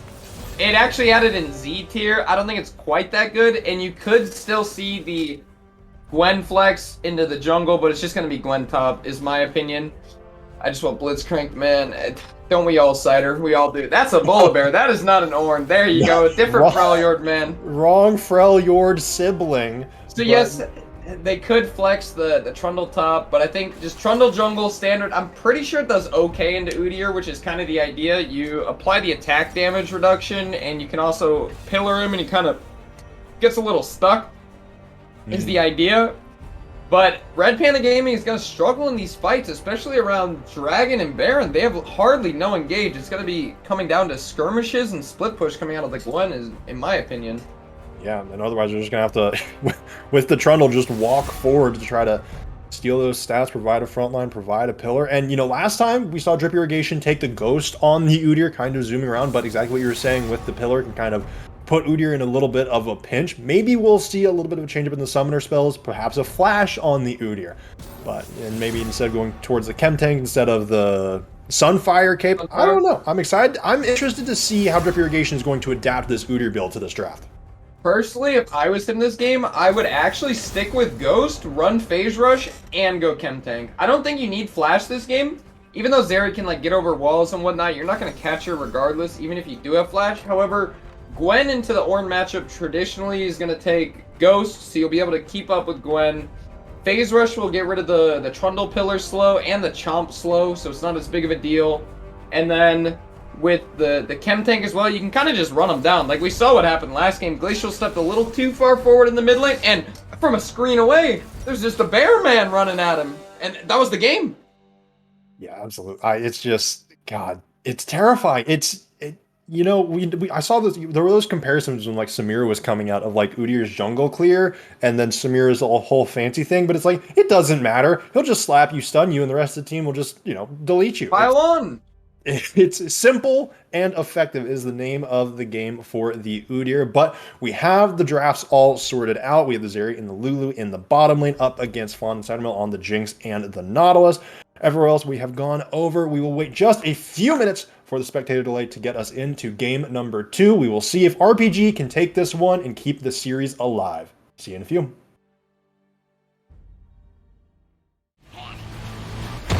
Hold on. I'm about to say something really cool. 3, 41, 9, and lift off! No one dies screaming without me. I feel like I forgot to shoot something. You're starting to bore me. She's such a loser, always ready to cry. Ah, come on.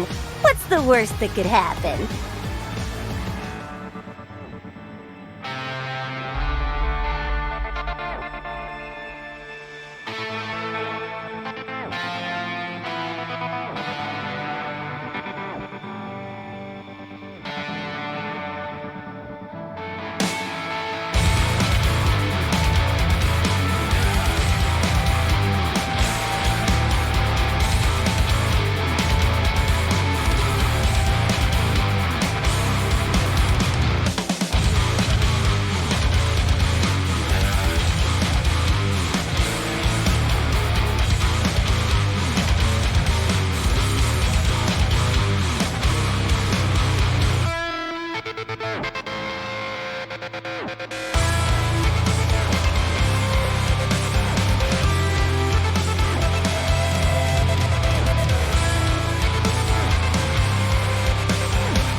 Hello everybody, welcome back to the CCS for game number 2 between Collective Effort and Red Panda Gaming. Once again, it looks like we don't have any cheese awards going, or not cheese awards, cheese level 1s happening so far, just a 5-point fan out. I'm excited for this game. This could very well be one of the final nails in the coffin for RPG. If they don't win here, they are going to have gone winless so far in the first 4 weeks of the CCS. I think they might be able to take a win. Glacial Zeri's pretty scary. And I didn't mean to rhyme that. What? Snyder, what is this? He said he was whipping out the subterranean drip, and instead we're getting the Conquer one. He lied to me. I don't like it. But anyways, back to what we were saying. I think RPG, they were showing signs of life last game. They were showing that they can indeed win. They just couldn't quite close it out with the leads that they did have. They did throw a little bit. However, if they're able to bounce back this game, there's no doubt in my mind that they can't win a game tonight. Yeah, I would certainly be excited to see it. My pick'ems would certainly be happy to see it. Ziggs with the Shades is going with the Teleport and the Ghost in the top lane. Oftentimes we might see Gwen with the Teleport Ignite, but I guess he is already confident enough that he'll be able to win this lane hard enough without the additional help from the Summoner. So the idea with Ghost is that way you can keep up and run down the Jinx and the Ornn. You also don't have as much kill threat with the Ignite, whereas if you have Ghost, you can just stick on the Ornn and you can get extra autos in and whatnot, and it's going to be more beneficial in the long run. I assume that will probably also help with the range nerf that she has recently received to keep him right up in her face. Yes, indeed it will. Alright, bot lane, we see a little bit push coming out of Collective. They're looking for the 2 advantage. Hook coming out! Oh my god, we're going to the mid lane! Hook actually lands! I think it landed. Spenlaw has to flash away. The Ignite is down onto the Lulu. She has to expend the Flash. That is a summoner for a summoner, but Cidermill, the Ignite is going to be coming up much, much sooner. That is That's a prime opportunity for Drip Irrigation to go down and gank that bottom lane later. Right, Games, what was that Spectator? Why did we go mid lane for that? We got a hook landing, we're leaving. Drip Irrigation, Patience, ooh, Naki pushing a little too far up. Here coming out, Rowdy Randy going down to the bottom. Coming through, Rowdy Randy is low, but it's a 2v1. Naki flashes over the wall and does fall. Joe Baby not there in time to save his mid laner, and first blood this time. Rowdy Randy gets the revenge. Ziggs with Shades though, getting some early trading onto Tizda. This Ornn will most certainly not be winning this lane. No, he will not be. The best thing he can do, not die and get the cannons. He already missed a cannon. Alright, so the 2-part checklist is failing a little bit, but he hasn't died yet, so that's good. You know, that's step 1. You gotta not die, and then worry about everything else. Rowdy Randy picking up first blood. This is what you like to see out of Collective. Funneling Mr. Rowdy Randy, CCS MVP himself. Get him going, get him rolling. And oh my god, there it is. Darksteel coming out of the Echo. Teleport back to lane. He's looking to kill, and kill some more. Absolutely. And one thing to note, Naki did not take TP this time. It is Flash Ignite in the mid lane. So after that first death, already down on some CS, was not able to catch the wave that crashed into his turret. And now every time he dies from here on out, we'll be losing even more CS. So probably needs to be playing much, much safer throughout this game.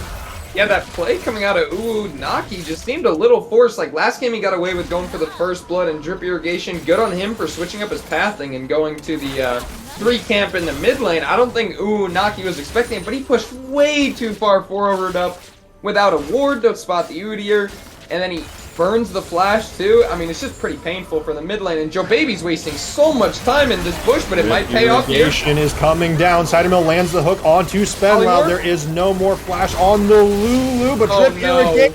Baby stayed a little bit too long. Joe Baby hanging out in that bottom side. Brush is paid off. A double kill for the Trundle, and Glacial flashes over the wall. This should be a kill. Cidermill hooks away. Spider not manages to survive. Gets out of there for the time being, but a wave is crashing. Rowdy Randy in the mid lane wants to try to take out this Vex once again. Instead, just trades for the damage. This Nautilus is getting his wave comes to meet him. Oh, he managed to hook away.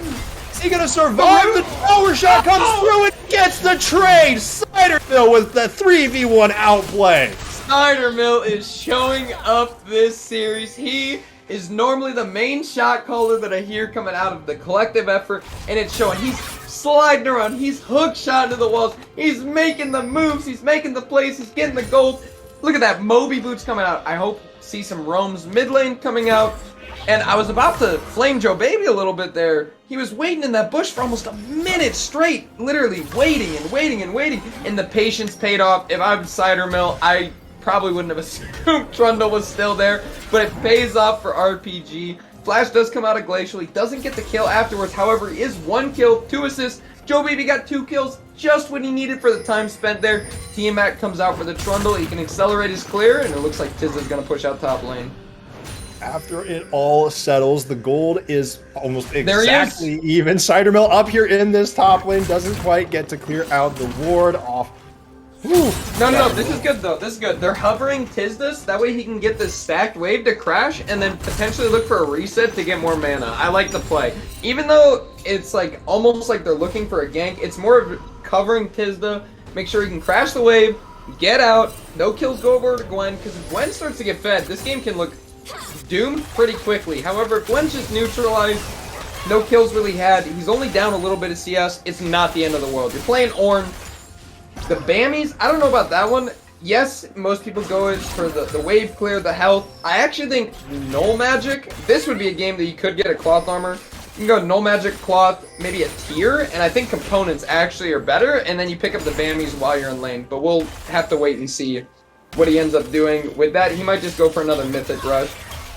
And as I'm talking about top lane, Zeri's doing a little bit of trading with Flan over here. Cider Mill is looking for the hook, he's positioning out. And they're just going to back it up. A little bit of a slow push going on. Mountain Dragon is up, and Trip Irrigation's going to clear his drop. Joe Baby going for the same play. Let's see. You mentioned that slow push. We'll see if it comes through, but it looks like Glacial and Spenlaw are actually trying to push this wave forward. I don't know. It's about an even wave state, frozen, leaning towards the side. It will push. Effort. It will push out from collective. Joe Baby's just going to be wasting a ton of time. He could have... Okay. Yeah. Yes, the play might net in kills, but just go to Dragon. You got coverage. You have your bot lane pushed up. You know you guys are stronger. You have the flash advantage. Not necessarily. Neither bot lanes have flash, but Zeri has the dash over the wall. Zigza's Shades looking for the trade, and he's still in the bush. Just take the drag. You madman. Just now recalling. Udyr is coming down. This could be horrible timing. Gets spotted. Has to stop the recall. Udyr is down here now. They know exactly where he is. This is going to give the mid and top lane some extra safety. They know they aren't going to get ganked yet. Udyr, we see down Ziggs with Shades and Tizda. They are trading back and forth on the top side of the map. Ziggs does have the needlework. This could be a lot of damage. The Ornn comes through. Tizda trying to get out of here, but the needlework manages to take the first kill for the Gwen in the top lane. Island is up here, but Rowdy Randy and Drip Irrigation, they are running into the Dragon Pit. Are they going to be able to get the first kill? Joe Baby has to use the smite early to heal up, but gets the 1-for-1 trade. The Dragon was still alive somehow. The kills start coming through, and that's a total of a 4-for-1 across the map. Uwunaki is still here. Glacial gets another kill onto Cider Mill. A little bit of revenge. That's a double 3 kills for the Zeri, and oh no, it's a horror for collective effort in the early game once again. It is a disaster coming out. The Dragon so late coming out of Joe Baby. The disrespect drag. He ends up getting it anyways. Oh my god, the drag reset. Glacial killed it at 73 HP with one of the pellet storms. I don't know what that is. What's it called? It's not called pellet storm. It's burst fire. The pea shooter. That's exactly. It's a pea shooter. That's exactly what it is. Oh my god, we got a banger coming out for game 3. Tizda getting a little greedy in the top lane. Should have just walked it out. Cider Mill coming mid. Yeah, and gets maybe caught out. Cider Mill is here. The passive roots down Uwunaki for just too long. The personal space does not keep you alive there. Rowdy Randy did die in that bottom river, but once again gets a kill on his mid lane opponent. Rowdy Randy, open up your mouth because you are getting spoon-fed this game. Oh my god, Collective's trying to get him ahead. Drip Irrigation actually making his way to the top lane. Ziggs with Shades should just, he's just gonna dash over. Yeah, that was an interesting interaction. Ziggs with Shades was walking up, Drip Irrigation was walking down, and they ran into each other. They blast cone over, but Joe Baby just up here to support his top laner. He's going up into those top side bushes. Is he gonna Yo, sit baby, here? he Is he loves gonna these sit middle here bushes. in this bush again? I mean, you know, you this mentioned never he's works. This never works. The wave is pushing into Tizda. I guess they could try a dive, but like, there's no way this ever works. He's just wasting time. Okay, Irrigation is here. Joe Baby, when you watch the VOD, if you're gonna pick up Tiamat, farm your jungle. You don't need to be ganking this much as Trundle. Oh my god, Tizda no! goes and dashes in. Here comes the call of the Forge God, and Drip Irrigation has arrived as well. Can Ziggs with Shades and Joe Baby make it happen with the needlework? I think they just might. The rocket goes wide. The turret is starting to turn up the aggro, but that is 2 kills in the top side of the map, turning it around for the side of RPG in that top lane. Joe Baby's in their head. There's no way these plays should be working out, and they just keep working out. The pillar to cancel the Orn Horn. Oh no, Rowdy Randy, he no! chrono breaks, but it's not enough. That's 3 more kills in total. That puts RPG up to a 3K gold lead. This time it seems they've learned. Your pick'ems are looking pretty good right now.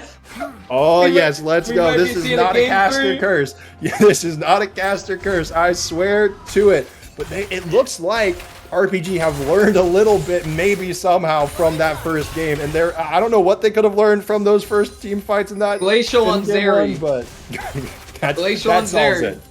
That solves it. My man has been spamming this champ since it came out. I've been seeing him play it a ton.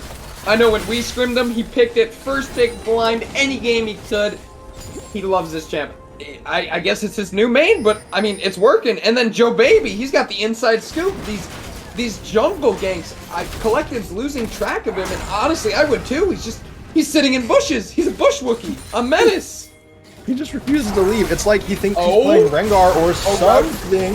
Oh, they know. Baby. Oh, he gets stunned up. He gets caught out. He smites, gets plenty of health. Is he going to survive long enough for Glacier to arrive? And he does. Meanwhile, the Lulu with the wild growth, no, does not quite live. Cidermill with the ignite takes down the support. A kill does eventually go over in the bottom side of the map to the Nautilus, who is now 2-2-1. Yeah, Svenla needed to pop his pots there. It was really close. Glacial didn't quite have heal up. He flashed into the rocket. You hate to see it, the heartbreaker. Tizda's just going to go back to farming, work on his ornaments. And there we go. We see a little bit of a null magic cloth armor coming out. Good building. I like it. Glacial's going to look to most likely ward, push another wave, and then take a reset as Drag is spawning here in 39 seconds. Awkward little time. Rowdy Randy's looking. Now, I want to mention that play at Krugs. They did see Joe Baby pathing down on the pink ward by Red Buff, but they didn't actually know where he was, and they just kind of went in blind. They were just looking to make something happen, and Joe Baby's looking to start up the Rift Herald. There is a ward noticing the Gwen. Collective effort is pinging it out. Pink ward goes down. Yeah, there's red wards all over this side of the Drip map. They know exactly what's going on. And they're just going to just trade drag. Trade drag. There you go. You called it exactly. Glacial just now getting out onto the map. Well, they're not going. It doesn't look like they're going Dragon just as of yet. And now they are. But Cidermill is going to be meeting face to face with Glacial here. Just puts a ward down. Glacial sees it. Now, really, control ward and clears it out. Really interesting that Collective just didn't instantly start it up when they knew they were on Rift Herald, kind of looking for a little bit of a bush bait, and instead they're going to be trading their mid tower because they're late to the play. Tizda's rotating down to try to cover, but I think they're just going to lose chip damage top as well. Oh, unless they're looking for a fight. Rift Herald's charging a second time in the mid tier 2. Okay. But one thing to note, that Rift Herald was just a little bit too late to collect any plate. So while they got the turret gold, they did not get any additional plate gold onto those carries in the mid lane. Top tier 1 is down to about half. Bottom tier 2 all Ziggs with Shades. Now proxying the wave a little bit, doesn't quite get a chance to clear it out. He could have done the Florida special and stood his ground, and he would have been fine. He's got Rift Maker, he's getting this cannon, he's going to look to take it back. He actually has a 150 gold bounty on him right now, with only really a CS coming out. Randy goes back in. Break. Is he going to be able to make this happen? Drip Irrigation has arrived. Rowdy Randy has to flash away, but the TP now coming through from Tizda on the Ornn. The Jinx Rocket goes wide, called the Forge God is here, but it splits the uprights. Everybody so far is just disengaging, but now it is RPG that are on the chase. Rowdy Randy, is he going to fall? Just one or two more autos, but the shield comes through. Tizza now tanking it up, trying to be the front line here. He will be the sacrifice for the rest of his team, but Rowdy Randy, Zeri is on the chase. Glacial is here, sending out those Qs, sending out those false autos. Cider Mill now very weak. RPG are chasing under the turret. Glacial is not the one that gets aggro, though. Spenlau is. That is 2-0 on the bottom side of the map for RPG. Their gold lead extends to 6K. Oh my god, this is looking like an RPG dub coming out this game. Yeah, Twitch chat, you said it best yourself. Randy needs to get a little more rowdy. I agree with that. He's trying his best. Gale Force has is to away. flash over the side of the wall and use the Gale Force. He's going to get caught out. Certainly, though, that was a massive chunk of damage. Joe Baby now going to take the Raptors. Flan getting caught out on his own jungle. Yeah, this is looking pretty rough, and the issue with Collective's team comp is, yeah, they have late game damage out of Jinx, but in Ornaments and Ornn, but, I mean, Echo's going to be doing a little bit of damage as well, of course, but Udyr kind of just becomes a stun machine later in the game. Nautilus isn't going to be doing a whole lot either, and then Ornn isn't necessarily going to be doing the most damage.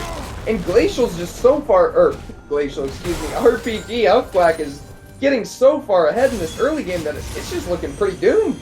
The Master's coming out of Rowdy Randy. Oh, but now, you know what?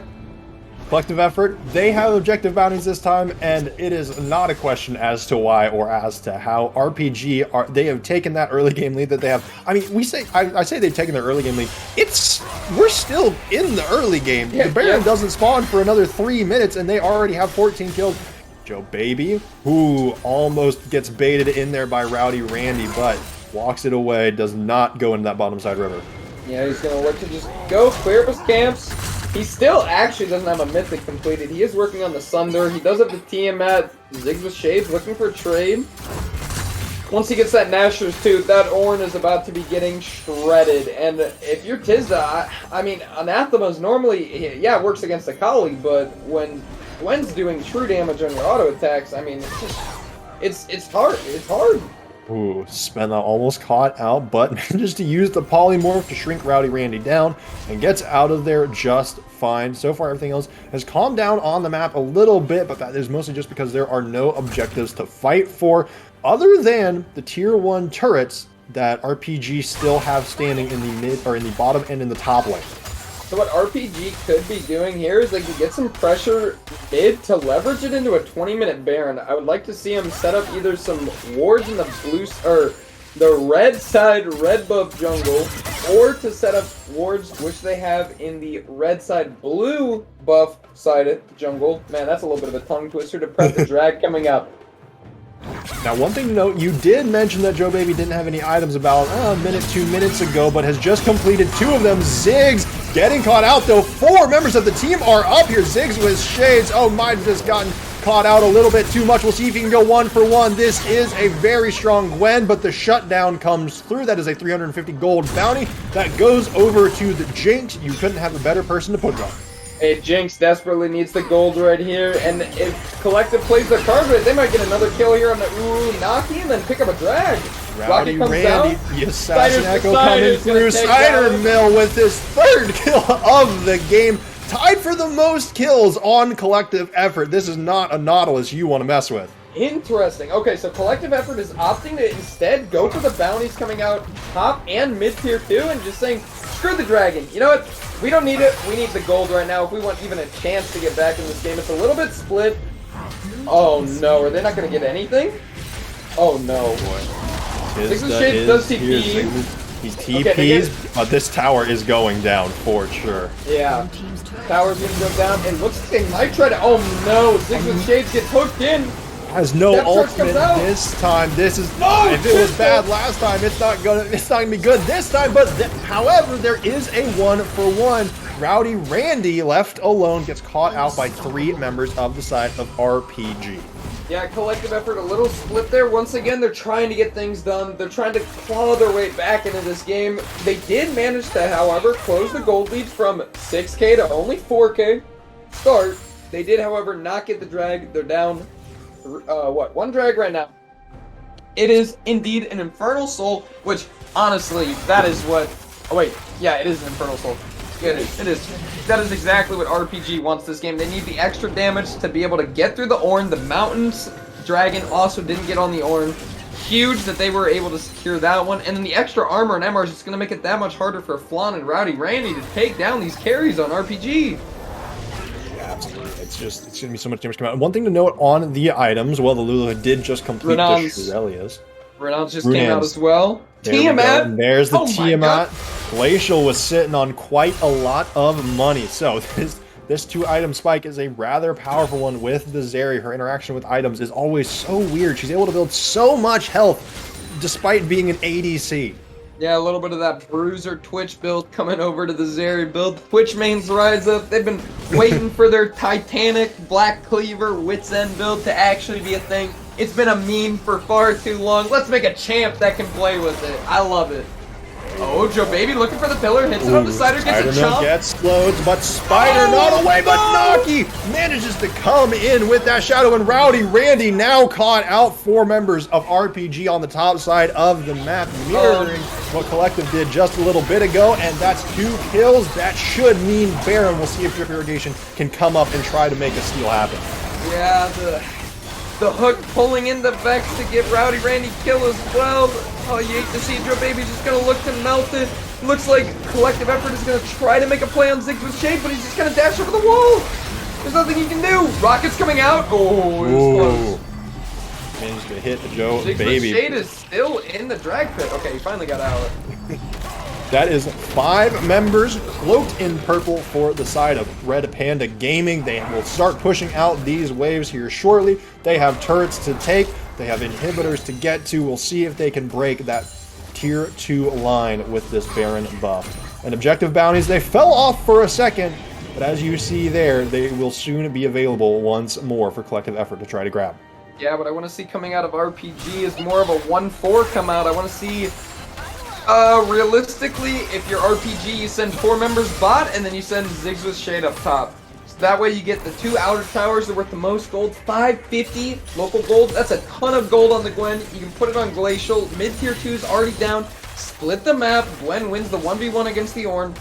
And then you just force it. You send your 4-man unit down a drag when it comes up, and then you just let the Gwen do her thing top lane. And Gwen's thing is very, very good, and that is melting turrets and killing opponents. Glacial, though, loves to do it. Going into the mid lane now, it looks like they are splitting just a little bit, but the Vex and the Gwen are both in solo lanes. Uunaki relegated a little bit, it looks like, to turret duty on that top side, while the rest of the team tries to break this tier 2 on the bot side. Vex does not have a ton of escapability, has to flash away, manages to land the fear, and the chrono break has to come out from Echo to keep Rowdy Randy alive. That is a tier 2 on the bottom side of the map, and Collective Effort, they are not able to get the tier 2 in straight, but Uunaki is walking so far forward. That is an Udyr, but the damage, the fear coming through. This is one strong Vex, and essentially what is a 2v1 surviving without any problem. Drip Irrigation and Rowdy Randy cannot turn to face her. Up the port, Vex! She's here! She's here! The rest of the team, they are busy pushing in waves. They have the man advantage at the moment. We'll see how much they can take. Uunaki just clearing out this cannon. There is no teleport, so Uunaki cannot join the rest of the team unless he walks all the way across the map. Yeah, and then right now, if you're RPG, you want to get all the boys to take down this tower if you can, or just look to get the reset off. Drags up in 10 seconds. They're going to look to still push it. The Baron's up going. There's one inhibitor turret. We'll see if it looks like they want to try to fight for this inhibitor, get at least one down to start pressuring the base with super minions before they go and take the dragon. It looks like that is exactly what they're going to do. They're turning to take it. They're going to leave Collective Effort, clearing out these waves. They have a little bit of time left on the Baron. They might actually try to get a second inhib tower here. I would actually really like that play. Perfect. Yeah, split the Gwen, split the Vex, send 2 down. However, you should have kept the Gwen up and probably moved down the Trundle, I would think. But that's alright. It's semantics at this point. Turret blocking off that exit. Oh, Baron's gone. Baron is out of there, but the dragon is claimed. That puts RPG onto Soul Point. In collective effort, they are stuck under this turret. Meanwhile, Rowdy Randy on the other side of the map is going to try to push this wave out. Maybe try to get to that top tier 2. Maybe get that objective bounty while the rest of the team is here defending what is this continual siege. The main thing here to remember, while the Baron buff does give you money, you do have to spend that money for it to have an impact. Yeah, indeed you do, Thunder. Right now, the only member really sitting on a lot of money, though, is Glacial. He's sitting on about 2,100 bucks right now. That is quite the coinage, but Gwen now up in the top lane to push out that wave. I mean, the rest of RPG, they're just sitting here, sieging as best they can. Ooh, Glacial gets knocked into the opposing base. I don't think that was intended. I'm interested to see what they're going to do with the siege. Yeah, this Gwen build coming out is kind of interesting, actually. It looks like he's going for a Force of Nature, which you don't often see on the Gwen. Personally, I'm a bigger fan of the Bruiser items, but we got a fight breaking out. Glacial getting caught. The turret goes down, but Joe Baby is on the other side of them. They pinch themselves. Cybermill tries to go in, but falls. The Gwen, the Vex, the Trundle all get a kill. Rowdy Randy has to try to flash away. The turret managed to help him take down Uwu. Naki zigs with shades, almost gets taken out by the laser and walks into turret range. That is 2 kills that go over to the collective effort. That should not have happened, but it is only Flan alive. He has health, he has damage. If he can get excited, maybe there's a world that it can happen. Glacial and Spenlau are low. But it is going to be up to you. There's the first. Can he get the reset? These health bars are low. This is a jinx. Can he go get the health? It's so much money. He needs the reset. It's another 1,000 gold if he can get it. That's an Infinity Edge if he picks up Glacial. 1,800 gold in the pocket of Jinx. Maybe a rocket coming out. It's up here shortly. We're looking at 10 seconds. Maybe he can look. Oh, the TP's coming out of Tizda. They're looking to get the pincer and get the 1,000 gold off of Zeri. They might be able to make this happen. Glacial trying to get this red buff. They were greeting for the jungle clear. He managed to go over the wall, but Rowdy Randy with the teleport on the other side. The shutdown comes through. Spenlau falls. RPG, it was looking so good. What happened? They overstayed a little too much, and that just might be Baron. That was such a good TP flank coming out of Tizda. Good communication coming out of Collective. They get the extra 1,000 gold on the Jinx. Look at that Infinity Edge ornament. Last Whisper coming out. Will Collective be able to close this one out? Dare I say, I don't even want to say it. I was rooting for RPG here. They're putting in the work. They overstayed a little bit too much, a little too hypey with the tower dive, the Nexus tower dive. But we still got a game here, Thunder. Indeed, the Baron is spawning just now, but Glacial and Spenlau, they do not respawn until just this moment. The rest of Collective Effort are all alive and on the map, but they are split at the moment. Rowdy Randy trying to come around for a flank. Drip Irrigation inside of him, trying to get the pinch. It's currently a 3v3. Flan has just now arrived. The Cybermill is going to fall first. He does. There's 2. That's 1. That's 2. Flan is still alive. We saw what he could do last time. The 2 carries are still here. Joe Baby, can he get it? They trade, but Rowdy Randy falls as well. That's 4 alive for the side of RPG. It is the Ornn only who's going to have to clear the waves and defend this last Nexus turret. The last time we barely saw Jinx do it. This is going to be game number 2 for RPG. Ladies and gents, chat, we are going to go into game number 3. Ornhorn comes through. He has to flash away. Tizda, I don't think he's going to be able to do this one. The ace comes through. They have the minion waves. This is going to be the last Nexus turret. This is going to be the Nexus just as Cider Mill spawns. RPG, take game number 2. The Silver Scrapes, baby! It's CCS game 3! That was exciting! Oh my god, we have the winless team picking up a win. Collective Effort trying to close out the night with the win. They still don't have a win. They only won 1 game. You gotta win 2, boys! You gotta win 2 to win the match. And speaking of, that is RPG's, that is Red Pen Gaming's That's their first win. And that was the split. You know what, Thunder? That was a damn good win. You know, a little sloppy here and there, but if they show more of that, you know, Red Panda Gaming with Glacial on the Zeri, Joe Baby, his weird pathing on the Trundle, just sitting in bushes. He's a menace. You can't track him. He's in their head. 11 and 12, 23 total participation of 23 out of 26 on the kills and assists. It was wild, and I looked back at those numbers a few times throughout the game. I was going to try to bring them up, but every time I was thinking about it, there was a fight that broke out. Yeah. Joe Baby despite spending all the time in those bushes, Oh yeah, kept up with drip irrigation on CS, and as we see at the end of the game here, he's beat up. him by 40. That's Yeah. crazy. Yeah, he's up. He's up in gold. He actually had the most gold on the side of RPG, funnily enough. But I mean, I guess that's what an 11 kill Trundle does. Yeah, and I mean, if we look at the damage graphs here, hold on, we'll see if I can get those pulled. We'll see if we can get those pulled up. And you know what? Let's not do it. It's not working. No, at it's least not for me. working. No, Okay. no, of course not. Oh, I would love to see what the damage graphs on that were though. But I would love to too. Hold on, I might have a way to pull it up actually. Hold on, let me see if I can pull it up here. Because fun fact, you can actually look at custom games on u.gg right now. I don't know why, but you can. I'm gonna see if it loaded. Oh, okay. We did get a load. Okay, perfect, perfect. So I do have damage for us. I just Okay. want to know that. Who's do you want to know? I want to know Joe Babies. I want to know what his Trundle's damage was because he My was taking boy huge Joe chunks. Baby. My boy Joe Baby's running over here at 13k damage that game. Glacial had 16.5, and Rowdy Randy and Flan are both rocking 17k themselves. Wow. But fun fact, the Vex did the most damage that game with 18k. Inflated stats is what I call that. That is absolutely huge numbers. Well, we still have one more game to bring you. This will be the decider for this match between RPG and Collective Effort to see who can get their first win of the CCS split. Don't go anywhere. We will be right back. Silver Scrapes, baby. Woo!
everybody? Welcome back to this absolute banger of a series between Red Panda Gaming and Collective Effort. It is 1-1 so far. Both games have been absolutely fire. I am Thunder. I am joined by the wonderful P Huff Zone. How are you doing? Are you excited for this game 3?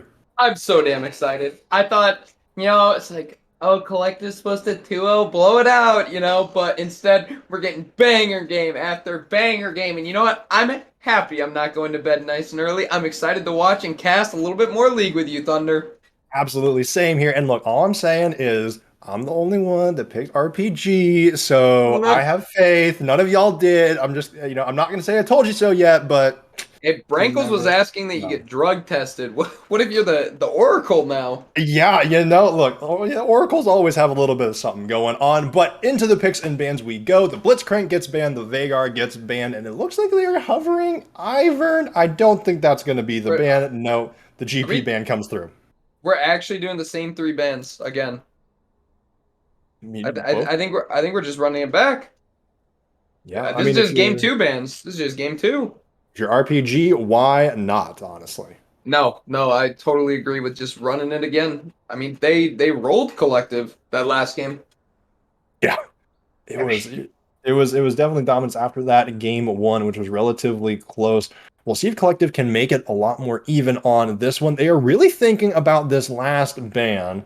They've normally been putting Hecarim in this slot, keeping that out of Joe Baby's hands, but I mean, he was terrifying on the Trundle, and that is what they banned this time. Okay. Yeah, the Trundle ban, I mean, it makes sense. The Trundle was terrorizing them last game. Now, interesting thing, though, since Trundle is banned and Hecarim is still up, RPG, they can pick the Hecarim, and Trundle is normally quite good into, the Horseman. So that it's almost a ban that can kind of favor RPG if Collective do not want to take the Hecarim, potentially. Yeah, with RPG, oh yeah, I think actually currently we have draft, is it messed up? Yeah, it's messed up. It's saying the names, that's actually Collective Gaming picking up the Zeri. That's going to be for my main man, Rowdy Randy. We're a Poverty League with a scuff producer, so instead Joe Baby's going to pick up the Hecarim. We got the little bit of the names on the wrong side, but that's all good. We're 1-1 right now. Game 3, for those of you just joining in. We have RPG picking the Jinx. I mean, we're pretty much just handshaking it. Every game, just Jinx from Arcane, right? Absolutely, and we'll see if the Aphelios comes through. I doubt it since the Zeri was already picked, but this is the first game that we see the Hecarim on the field. Collective have been picking Udyr every time, but there's the Kayn hover. Now, we heard that there was some spies that maybe our main man Joe Baby over here was going to be picking it, but instead... Yeah. Oh, Drip Irrigation taking the Kayn himself! Okay, that feels like a taunt. Yeah, I mean, they know that he's an avid Kayn player. Oh, please pick the Thresh, Cider. Do it. Do it dirty. It's not an Aurelion Soul. Yeah, they have to do the hover. They have to do the hover. Get that dragon crap out of here. Akshan, they're just memeing at this point. The Zeri's going to Rowdy Randy. I'm almost positive it's going to my main man, Rowdy Randy. Cider Mill, get him on the hook, champs. He loves these engaged champs. And my guess is Flan might be playing the Aphelios.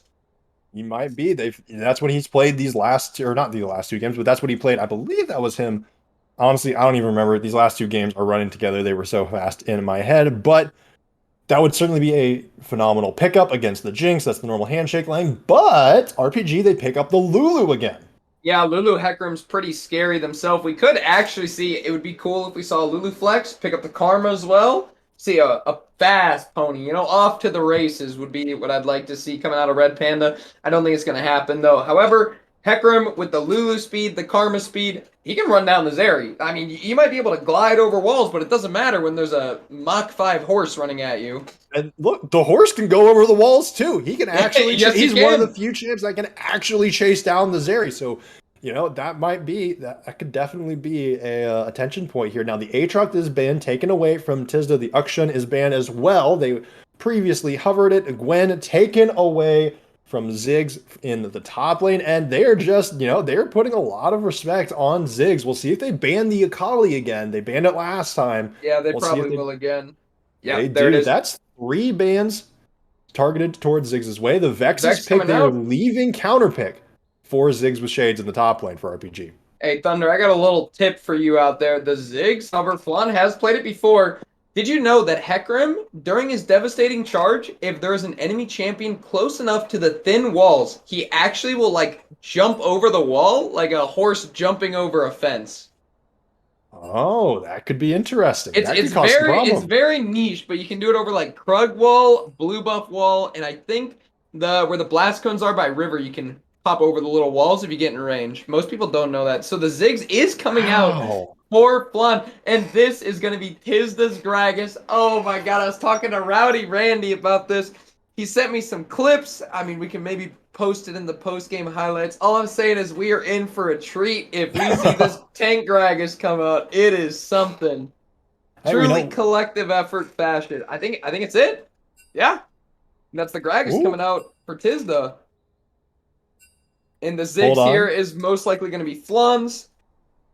We're getting notifications that they meant to pick Mundo instead, so it is not the Gragas. It looks like they are going Uh, back to the Mundo. I'm so sorry, Zone. I know you were excited for it, but it looks like they are putting Tisda back on Mundo duty, back that's the on right just choice. massive HP bar duty. Hey, that's the right choice. After the Gragas gameplay that I watched, it's probably for the best they're not putting in the Gragas. He's pretty much being paid off. And the Aurelia Instalock coming out. Oh no. Okay, let me try to think about this lane real quick, because I don't think I've actually ever seen an Aurelia Mundo lane play out like properly. So how it should work is if Aurelia lands stunned, the thing pops off Mundo, but she still gets to dash and deal damage and basically blow him up. I think Aurelia has kill pressure level 2, 4, and if she beats to 6 would be my guess. She's most likely not going to have kill threat after until she gets Grievous on an Executioner's Calling or she has Blade of the Ruined King complete. Yeah, but just like that Akali can absolutely burst somebody from 100 to 0. So we will see what Ziggs with Shades wants to do with that powerful pick up in the top lane again if he can get ahead as much as he did. But there is going to be this Kane in the jungle. There's going to be a lot of people that can just go through walls, and it seems like a lot of the terrain is going to be pretty important. Honestly, this I could see this game being one of the ones where whatever soul is important, not because of the soul itself, but because of literally just the shape of the rift. Yeah, no, for sure. And then people are wondering where the Ziggs might be going. Rowdy Randy's not playing Ziggs. My man is a 1v5 carry machine. He's taken the Zeri. Those of you who didn't get to watch my cast last week with Thunder, watching Rowdy Randy pop off on the Zeri, single-handedly basically carrying Collective through the finish line, taking the second game against Dorado, but not able to close out the third, and that's going to be the Flan Ziggs coming out with the Thresh. It's a very safe bot lane. You win against the Jinx. LeBron? Rowdy? No, I think it's Philly B, baby. All right, we got the bands coming out. There's the Mundo that we all know and love. Now, it'll be interesting what build Kane goes for this game. It's a very good blue Kane game. However, Collective is lacking CC heavily. If it's all on Cider landing hooks. Now, we have seen last split Cider landing hooks after hooks after hooks. There's almost a montage reel, actually, from last split. But that's pretty much the only CC you got. Right? Mundo Yeah. only has slows. Ziggs has a knockback. Kane has none. Zeri has what? Kind of a slow, if that. I mean, yeah, they're just severely lacking in the crowd control department. And I mean, you got to lock down the Jinx. You got to lock down the Aurelia. You got to lock down the Vex too. Yeah, the Vex. We saw exactly how much damage that Vex was doing. Was just popping people left Most and damage. right. Most damage. Yeah, the most damage in the game in that last game. And it looks like, for the side of RPG, they are running that bottom half of the map back. This is Drip Irrigation's first game off of the Udyr. We'll see if that Kane can make an impact in a different manner. But we will have just a few minutes until we get into the very last game of the night for the CCS. Don't you go anywhere. Hold We'll be on, right back. Thunder. Thunder, before we go, bets real quick. Do you think it's red or Bets? blue, Kane? Red or blue, Kane? You're the Oracle with your RPG pick. Is it red or blue? Blue. I don't know. You think I it's don't blue play this game? Kane Young. Look, I'm listening to you. I have faith in you. You said it's a good blue Kane game. I'm going to think Drip Irrigation is as smart as one of our resident best top laners. So you know what? We're just going to go with that. Blue Kane, what about you? What's your pick? Blue Kane? I think he's going purple build. Purple build. Okay. Do you know what the purple is? Do you know what the purple is? I know of it. I don't know the specifics. Okay, it's you can either go blue or red, and then you get the the other colored items. Interesting. So if you go blue Kane, you get the red items like Gore Drinker, and if you go red Kane, then you get Manamune and go the blue items, so you get a little bit of a purple going.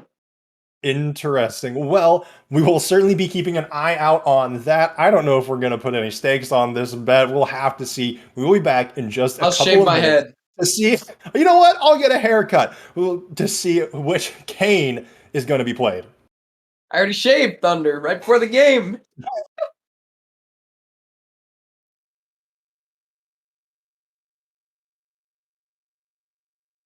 Everybody panic! Hold on! I'm about to say something really cool. 3, 41, 9, and lift off! No one dies screaming without me. I feel like I forgot to shoot something. You're starting to bore me. She's such a loser, always ready to cry. Ah, come on. What's the worst that could happen?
Hello, everybody, and welcome back. We are already into the game. People have already marched out onto the rift. It looks like we have a little bit of a cheesy level 1, but Cidermill is not going to get caught out. RPG changing it up a little bit in this game number 3, but nothing exciting happening as of yet other than Rowdy Randy shooting that pellet gun just a little bit.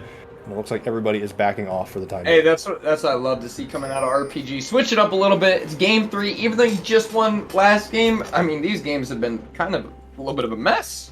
You might need some Windex to clean this up, Thunder, because yeah, we're getting down and dirty with these games. I love it. Indeed. Now, one thing to note, there is a blue ward. There is this deep ward that Drip Irrigation was able to place down on this red buff in the top side. They know exactly where this Hecarim is starting, and it looks like they will know that Ziggs with Shades is over there, providing him with a little bit of assistance early. So something a little interesting. So Drip Irrigation isn't starting blue side, and instead he's actually pathing up, which makes me think that he's going to be going red cane, and he's going to try to get damage early off on the Aurelia, which if he goes red cane, he's going to get blue items. And what color does that make, Thunder? Someone told me it makes purple? I don't know if that sounds right. My color theory classes in college weren't exactly that helpful. Oh, yeah, you probably shouldn't be paying for that. It's a little bit of a scam. But anyways, Drip Irrigation's going for the Krugs. He's got a little bit of some bot lane wave control. They're just trying to hit level 2, although it does look like RPG is actually going to get the push advantage. Oh, so far, Rocket's down. They do have the ward in the bush. They have vision control in that middle bush, so it's going to be a little bit more difficult for Spenlow to survive there. Rowdy Randy and Ubunaki once again trading in the mid lane. Both of these mid laners have been, aggressive, happy to take the first combat. No. Okay.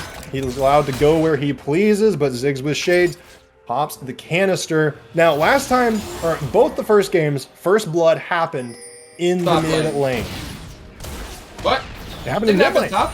Happened mid lane both times. You're right. No, you're right. Happened mid lane both times. Where do you think it'll happen this time? I think it's mid lane. I keep thinking it's top just because of how many times top is just dying in this game. But yes, you were right. It's mid lane. I think it's gonna happen mid. It might happen bot actually with the Ziggs. Ziggs getting poked out a little bit. Ziggs with Shades. Oh my God, double Ziggs. This is gonna be a hell. This is going to be interesting. We're calling him Aurelia. We're calling him Aurelia or potentially Shades for the rest of this game. Yeah, Shady. We'll call him Shady. There you go, Shady. A little bit of a trade coming out of Shizda, rocking the bone plating. Indeed, but Flan on the Ziggs in the bottom lane is rocking the TP. We see that pretty often with the Ziggs, and Rowdy Randy with the cleanse and the flash in the mid lane. So interesting coming out of Drip Irrigation, he actually isn't ganking any of the lanes, and instead of opting to just full clear, he should cancel the back here and try to get even some orbs going on the Kane to get the transformation going, but I think he's trying to choose, or at least kind of still decide which form he wants to go to. A little bit of trade coming out top lane. Tizda does have the level advantage. This is not what you want coming out of Ziggs. Tizda should win this. So weak. Flashes go through the minion attacks. Do not take him out, Ziggs with Shades. That is a flash for flash trade, but whew, that was too close for comfort. Hey, what did I say in the pre-lobby? Aurelia wins 2, 4, and then post 6 with Executioner. What level was Aurelia? She wasn't level 4. She was only level 3. Yep. Alright. Tizda playing that well, staying inside the minion wave, using the minions to buffer the extra damage. It looks like just handshaking away the cannons mid. Nothing crazy here. So Ziggs with Shades actually didn't reset, and Tizda did instead opt for the reset. He goes for the Ruby Crystal Cloth Armor. Personally, I would have just gone for the outright Bramble Vest. Like, he can buy it, so I don't know what he's doing with the Ruby Crystal. Maybe he wants the extra health, but Bramble against Aurelia just works a little bit better, especially with the Jinx and the Hecarim. They're going to be healing and on hitting as well. Oh, a little bit of a... Naki Cidermill is here roaming up. Flashes the hook. A good flash. It is level 5, so the level 6 will be coming in soon. Joe Baby, does get spotted on this ward. Mid jungle for the support in jungle for the side of Collective Effort are here. No ganks go through, but that flash is gone from Uunaki. He does survive for now, but that could be a potential repeat gank target. Yeah, no, definitely could be a repeat gank, and I mean, we saw Cider roaming up for just a little bit of a hook, but good flash coming out of Uunaki. Fear does land, Rowdy does dodge, and look at this, the Aurelia has the Vamp Scepter. even though Mundo, yes, he still does have TP. Yes, he's waiting around to try to get his 6. How's he ever gonna push Aurelia out? Oh, lane. She's gonna heal. She has basically her first full item at Vamp Scepter. She just stays in the lane, kind of just sits there, farms up. Already seen a little bit of a CS lead coming up. Yep. Ziggs with Shades looking to trim the wave, maybe hit 6 and look for a kill. He could potentially look for a kill on the Mundo here. Tizda can still go where he pleases. The passive has not procced as of yet, but Kane is on the way up there, maybe thinking about a gank.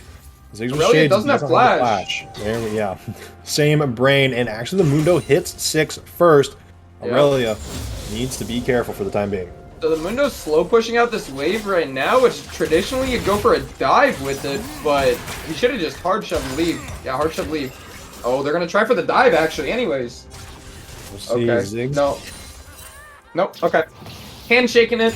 He's gonna crash the wave, take a reset. Maybe they potentially look to take Hecarim's red buff that is spawning. And Flanner down here. Hecarim is recalling on the bottom side of the map. Oh, he's going for the red buff. He wants the red buff for himself on the bottom side. Yeah, he was thinking the same idea that Drip was gonna take it, but Drip's in his head. He's going to meet him at the red buff. Cybermill getting chunked out a little bit. Flan just sitting down here, wave clearing. And actually, Naki's rotating to get the red buff. We might see a little bit of a fight at the red buff. Hook goes wide. Here comes out a Drip Irrigation. He has to go for the flash, but he can absolutely get chased down by Joe. Baby, the turret might be here. Might do just enough. But Naki goes through. He is under the turret, though. He's going to fall. They don't get a hit on him. He manages to die to the tower with the execute. A phenomenal play, really. Oh, baby, he gets caught out. Randy is over here. Spin that was behind enemy lines, and Glacial cannot join him. That's a double kill for Rowdy Randy. The instant caster curse coming out of Thunder, calling it a phenomenal play, and it just turns around an RPG. Rowdy Randy picking up the double kill. He got the lane pro. He's gonna clear out a ward, and Rowdy Randy, he's sitting on about 1,000 gold. That is certainly going to be the Triforce nice and early. We'll have to see what time he's able to get it. Glacial is sitting down here in this bottom side. Push and sends it on the Super Mega Death Rocket. It's 2 for 2 on the map. Woo! This is a bloodbath in the bot lane. Flan, you got flash. Your top lane's not inting.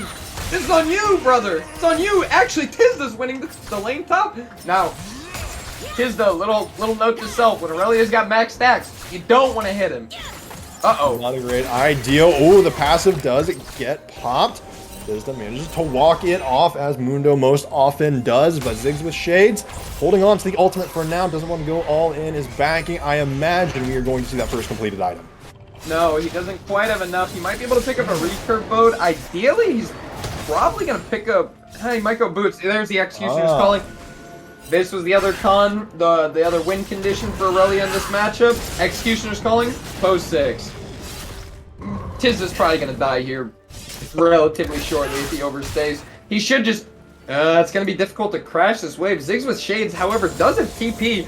If I'm Tizda, I'm shoving the lane, running, cut the losses, go back, pick up your Bramble Vest, pick up your Ninja Tabbies, and try to just neutralize this Aurelia. He's staying for another wave, and look at what Ziggs with Shades is doing. He's going through the Tribush. Oh, just dropping a ward, going to lane.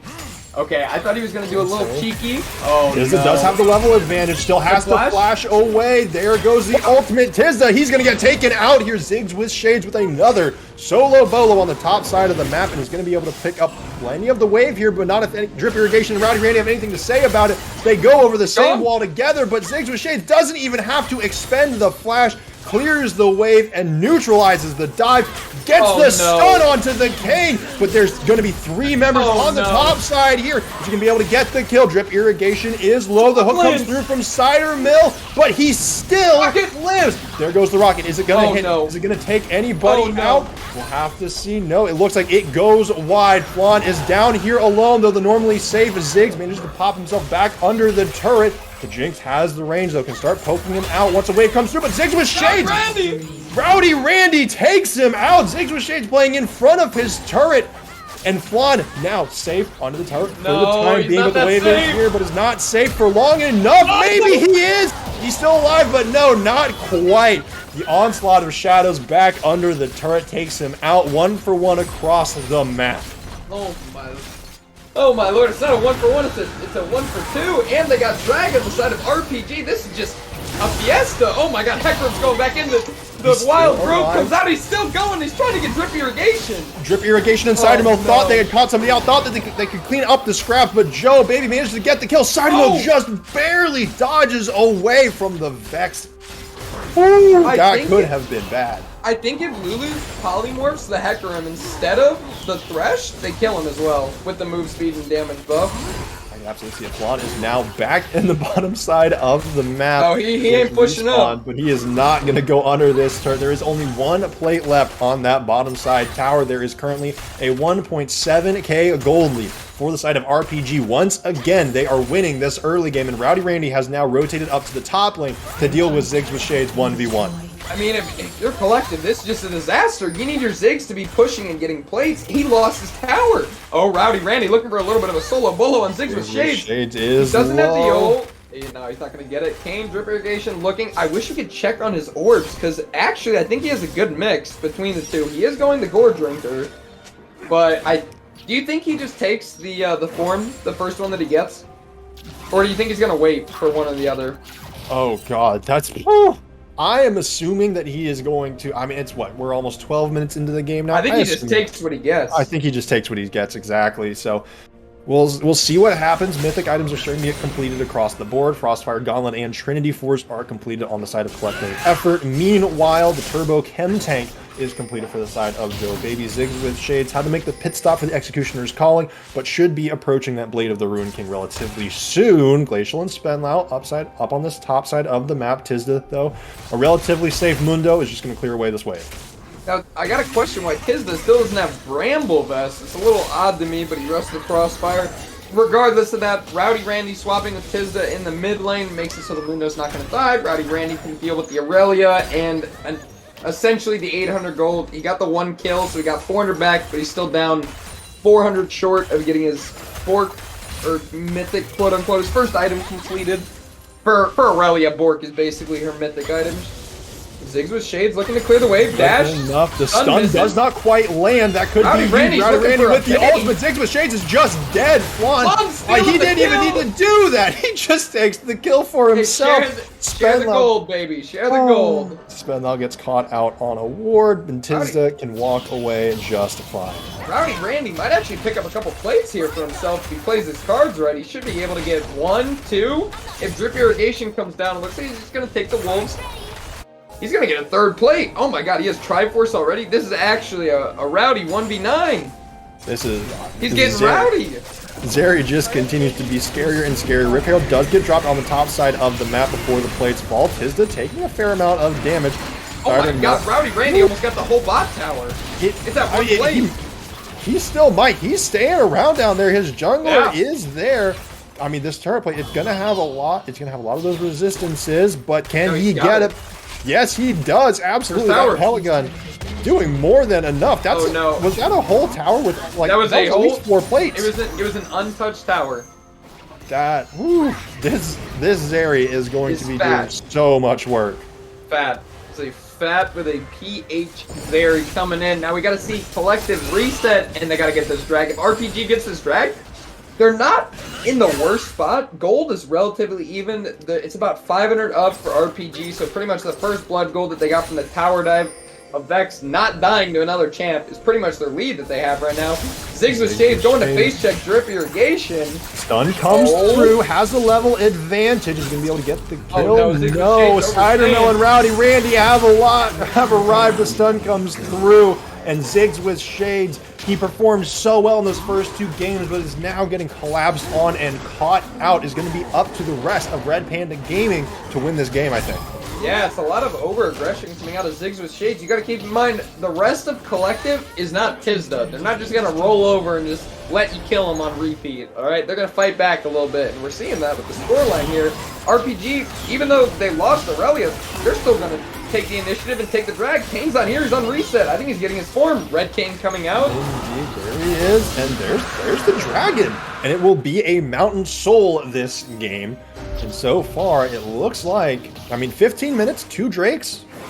That's a pretty good pace to get Soul for the side of RPG. No, it's looking very good. We see the Mountain Soul coming out, and actually, Thunder, onto our bet earlier, we're both wrong. It's neither blue nor purple. It's just red. It's just outright red Kane. Rowdy Randy going in on Uwunaki.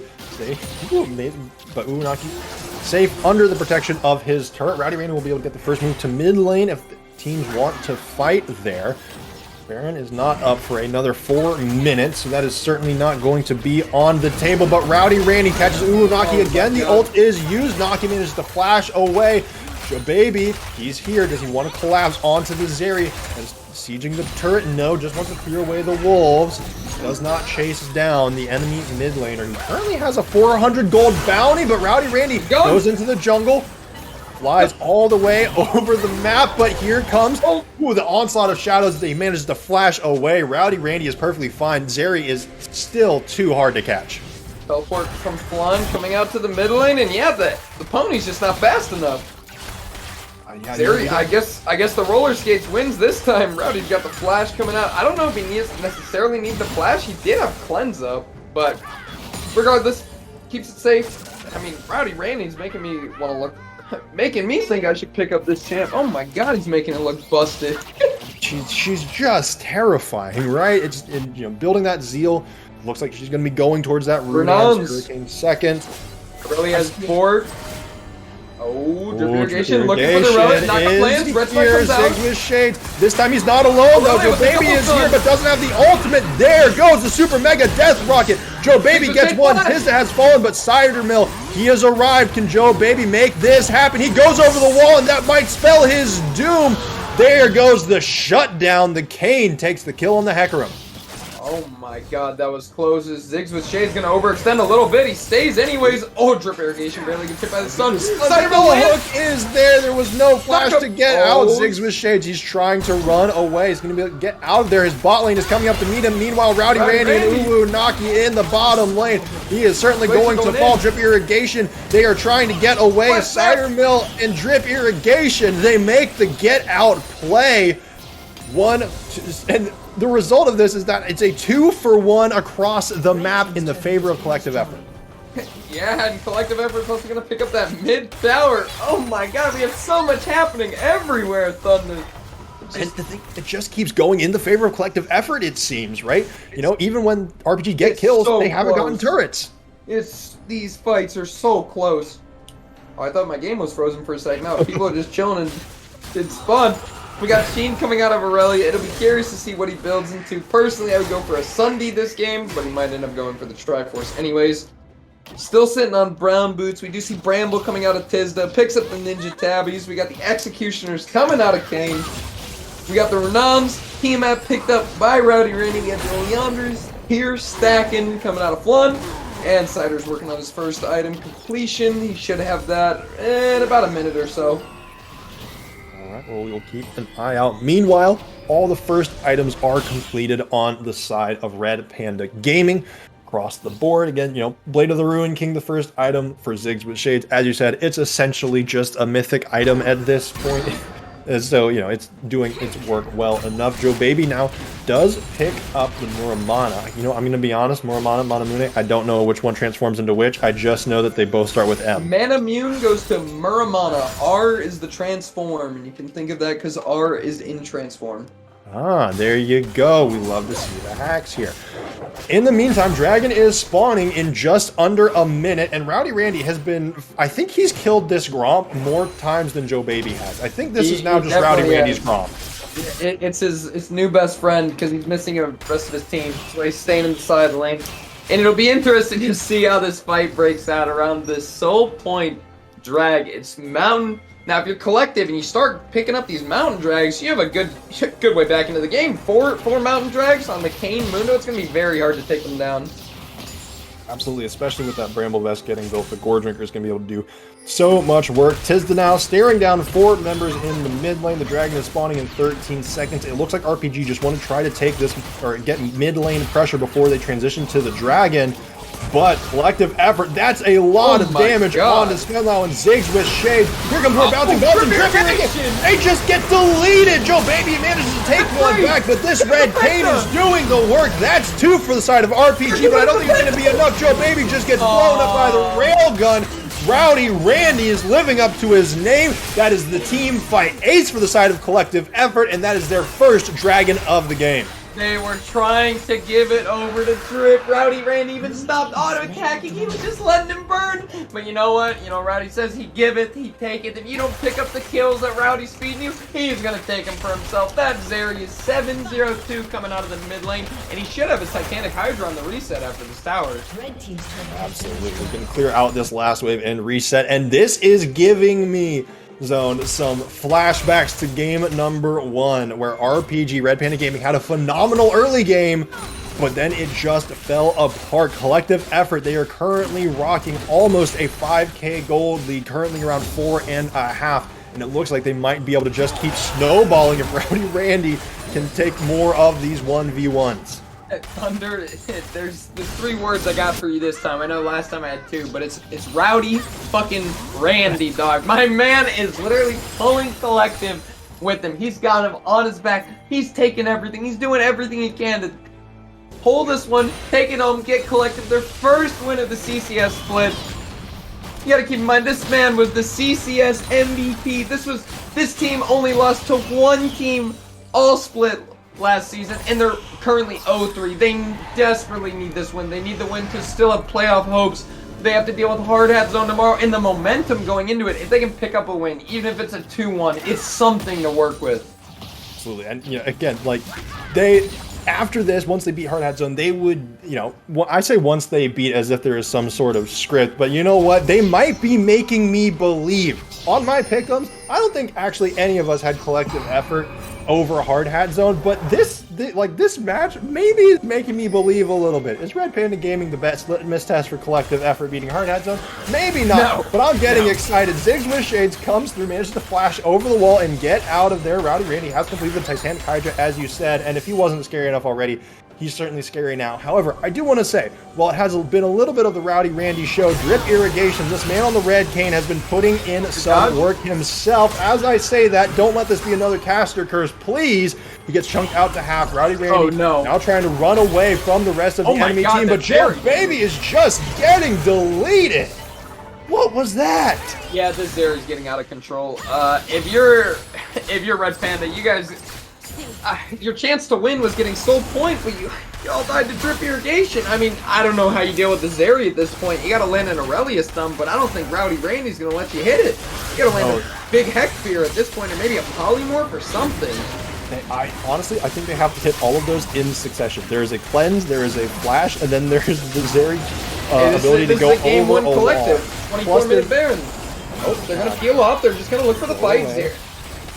Rowdy Randy, he is here, he is frontlining. This is the terrifying thing about this Zeri build. She is a frontliner in ADC. All at once, they attack her, they go on her, they're trying to dodge. Fear comes through, and that shutdown, it goes on to the Aurelia. That is the kill that you want, that is the kill that you need. No other damage comes through from either side. It looks like RPG, they're thinking about it. They want to maybe go for the Baron. Joe Baby is wandering around in the enemy jungle. It looks like they're just instead going to clear out the vision, clear out the waves, but that is the way that you get back into this game.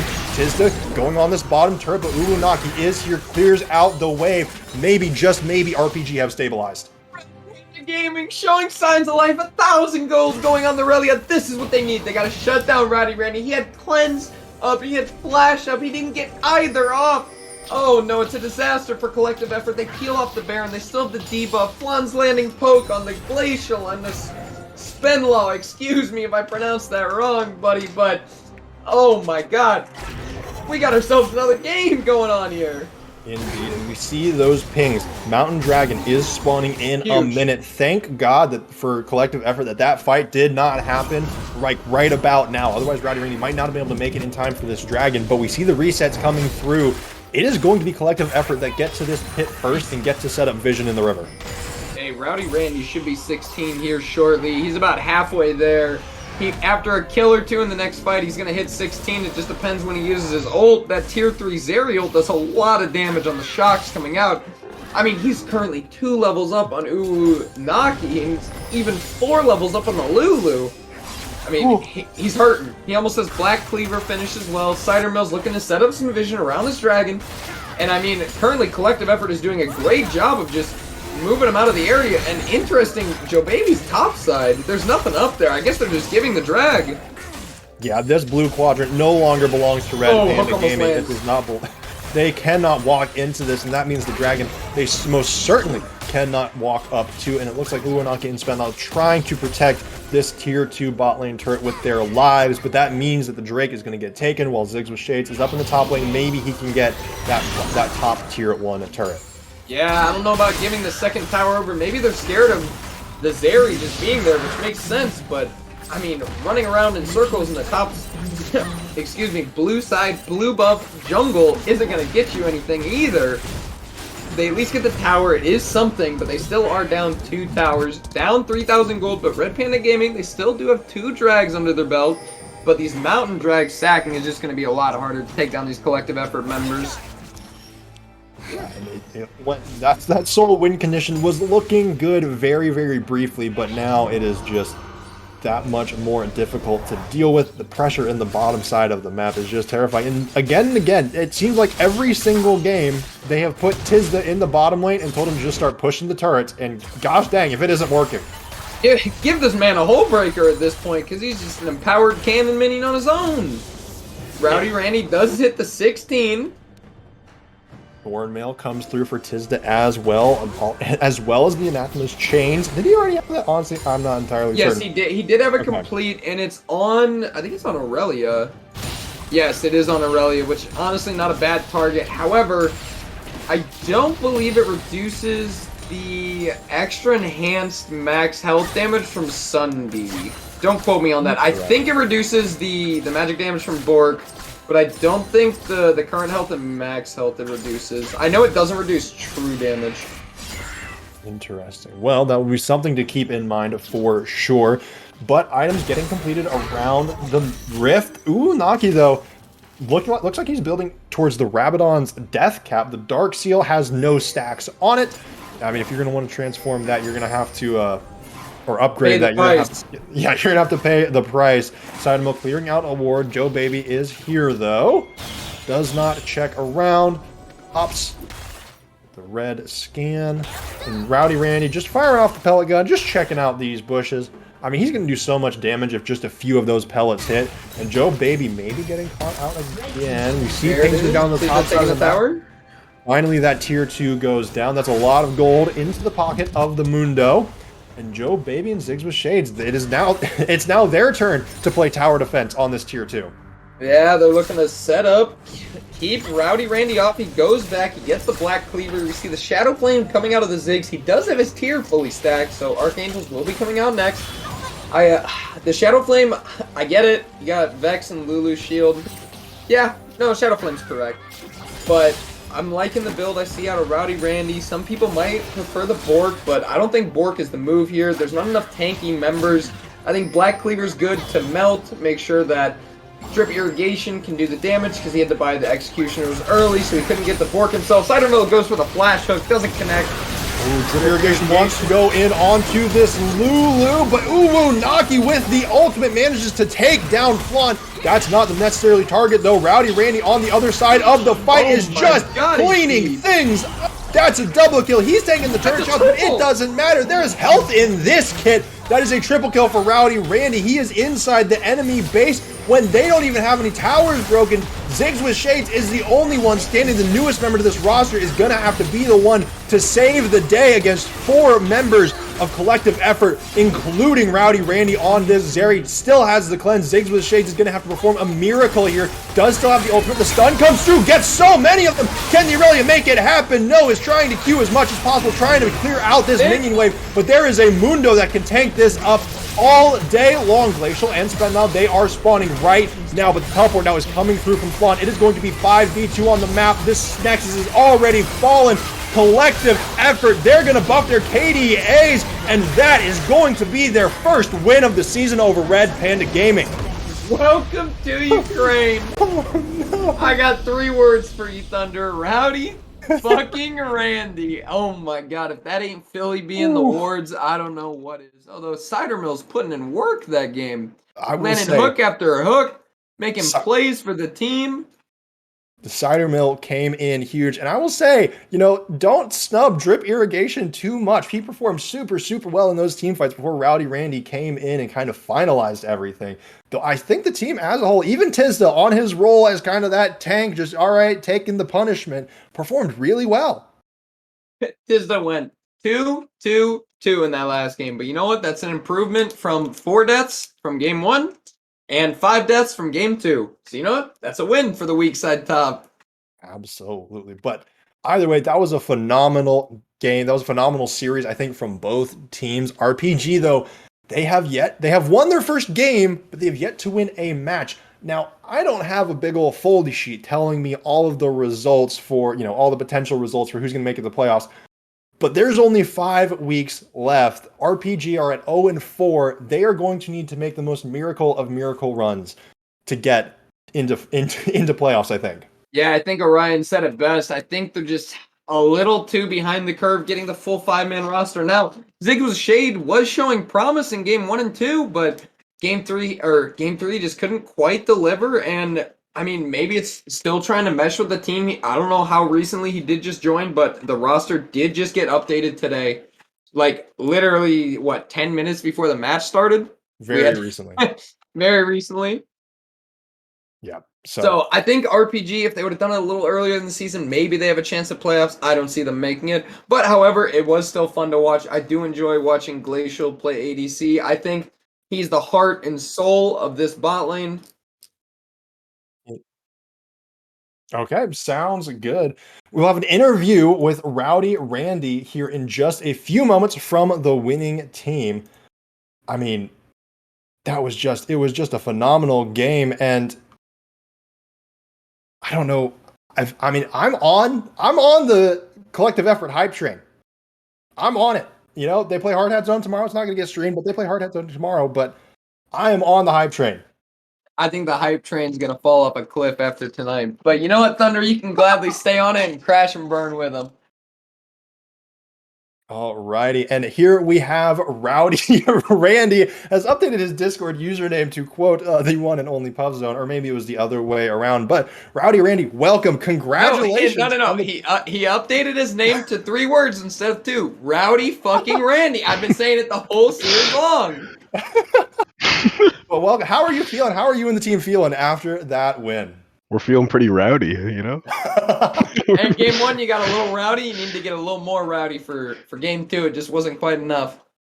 Yeah, well, we had coach come in and tell us to just play like we did game 1 and not play like game 2, and then he left. So it was a lot of motivation coming from him. Yeah, it worked. Was it Mr. Almost Coach all Collective? CCS? Coach Collective himself? Mr. Yuma? Mr. Blocked by P-Hub Zone himself? His name is Coach Collective. Coach Collective. Wonderful. Well, Rowdy, I do have to ask again. Congratulations! This is your first win. You do have to face Hard Hat Zone tomorrow. I know that. I want to get right into this. How are you? Was this a good confidence builder? You think going into what is arguably the favorite to win the entire CCS? This shook my confidence. We ain't 2-0 him. How are we gonna win tomorrow? Oh no! Oh no! At least you said it like it is. But that being said, that Zeri game in game number 3 was you seem to perform extremely well on Zeri. Do you think teams should just be like auto banning that against you? No, I can't play Zeri. I'm terrible at Zeri. Please don't ban it. Yeah, he's mediocre at best. I'm pretty garbage at it. It's whatever. So, you don't have to ban it. I actually do have a question for you. So, chat was flaming you for not buying Bork that game, but I'm on the train of Black Cleaver instead. What's your thoughts that game? I went Cleaver just because I need the health, but I was going Bork next. Yeah, exactly. Told you, Twitch chat. Get it together. All right, Mr. Rowdy Randy. What are your plans for tomorrow against Hard Hat Zone? Do you have anything prepped, anything spicy? Don't worry, we won't tell your secrets. Not playing Zeri because that champ sucks and I'm terrible at it. Yeah, that champ got nerfed, right? Yeah, champ's terrible. Please just leave it open. That would. Did you have any teammates that you thought stepped up today more than usual? Specifically support and jungle. They looked like they were playing a lot better. It was less of Philly being forwards and more like you got a couple people you're holding hands with, but at least they're not on a leash now. Uh, no, I don't have anyone who stepped up because our jungler had 0 orbs at 10 minutes. Okay. You know, at about 10 minutes, I was like, I wonder what form he's going to take. And it's like, you know what? He's probably going to take whatever he gets at this Yep. point in the game. Yep. But Was the plan to go blue or red, or did he just go with whatever he got? He said at this when we were loading into the game that he should probably go red, and I said if he doesn't go red, I'll go bald. So well, Cider and the Bald Boys coming out? yes, sir. Yes, sir. Hey, what about those internet issues? Game 1, we didn't seem to have them for game 2 or 3. Does that mean the internet is fixed for Mr. Rowdy Randy, or we're still going to be dealing with those issues tomorrow? Game 2, I was still DCing a bit, then last game I was fine. It just depends on the time of day. We just gotta hope. You know what? oh, Pray. Hey, Maybe the internet was scaling each game. It got more and more powerful until you were it got completely more and more unhinged. rowdy. It got more and more rowdy.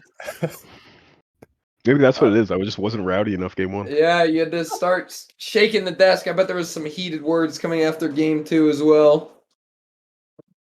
How would you say the team environment has been going around Collective? I know you guys were winless. Well, you did have one game win, but not a match. Now that you guys have the match win, how are y'all feeling? Maybe cheers, or was it more of, oh boy, we got to get back to the drawing board. We didn't 2-0.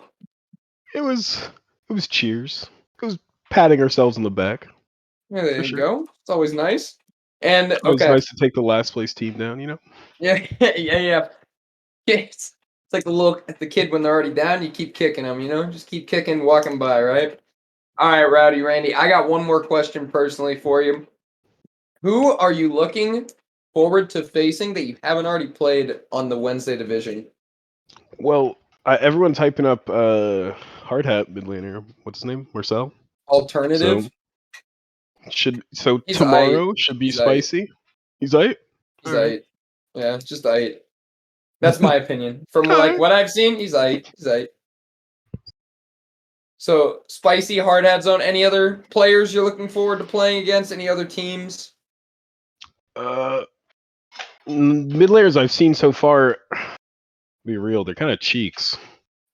So You know what? I'm kind of with you there, dog. Same with the top laner pool, but Oh boy. it'd be like that sometimes, you know? so laners are rough and plat, let me tell you.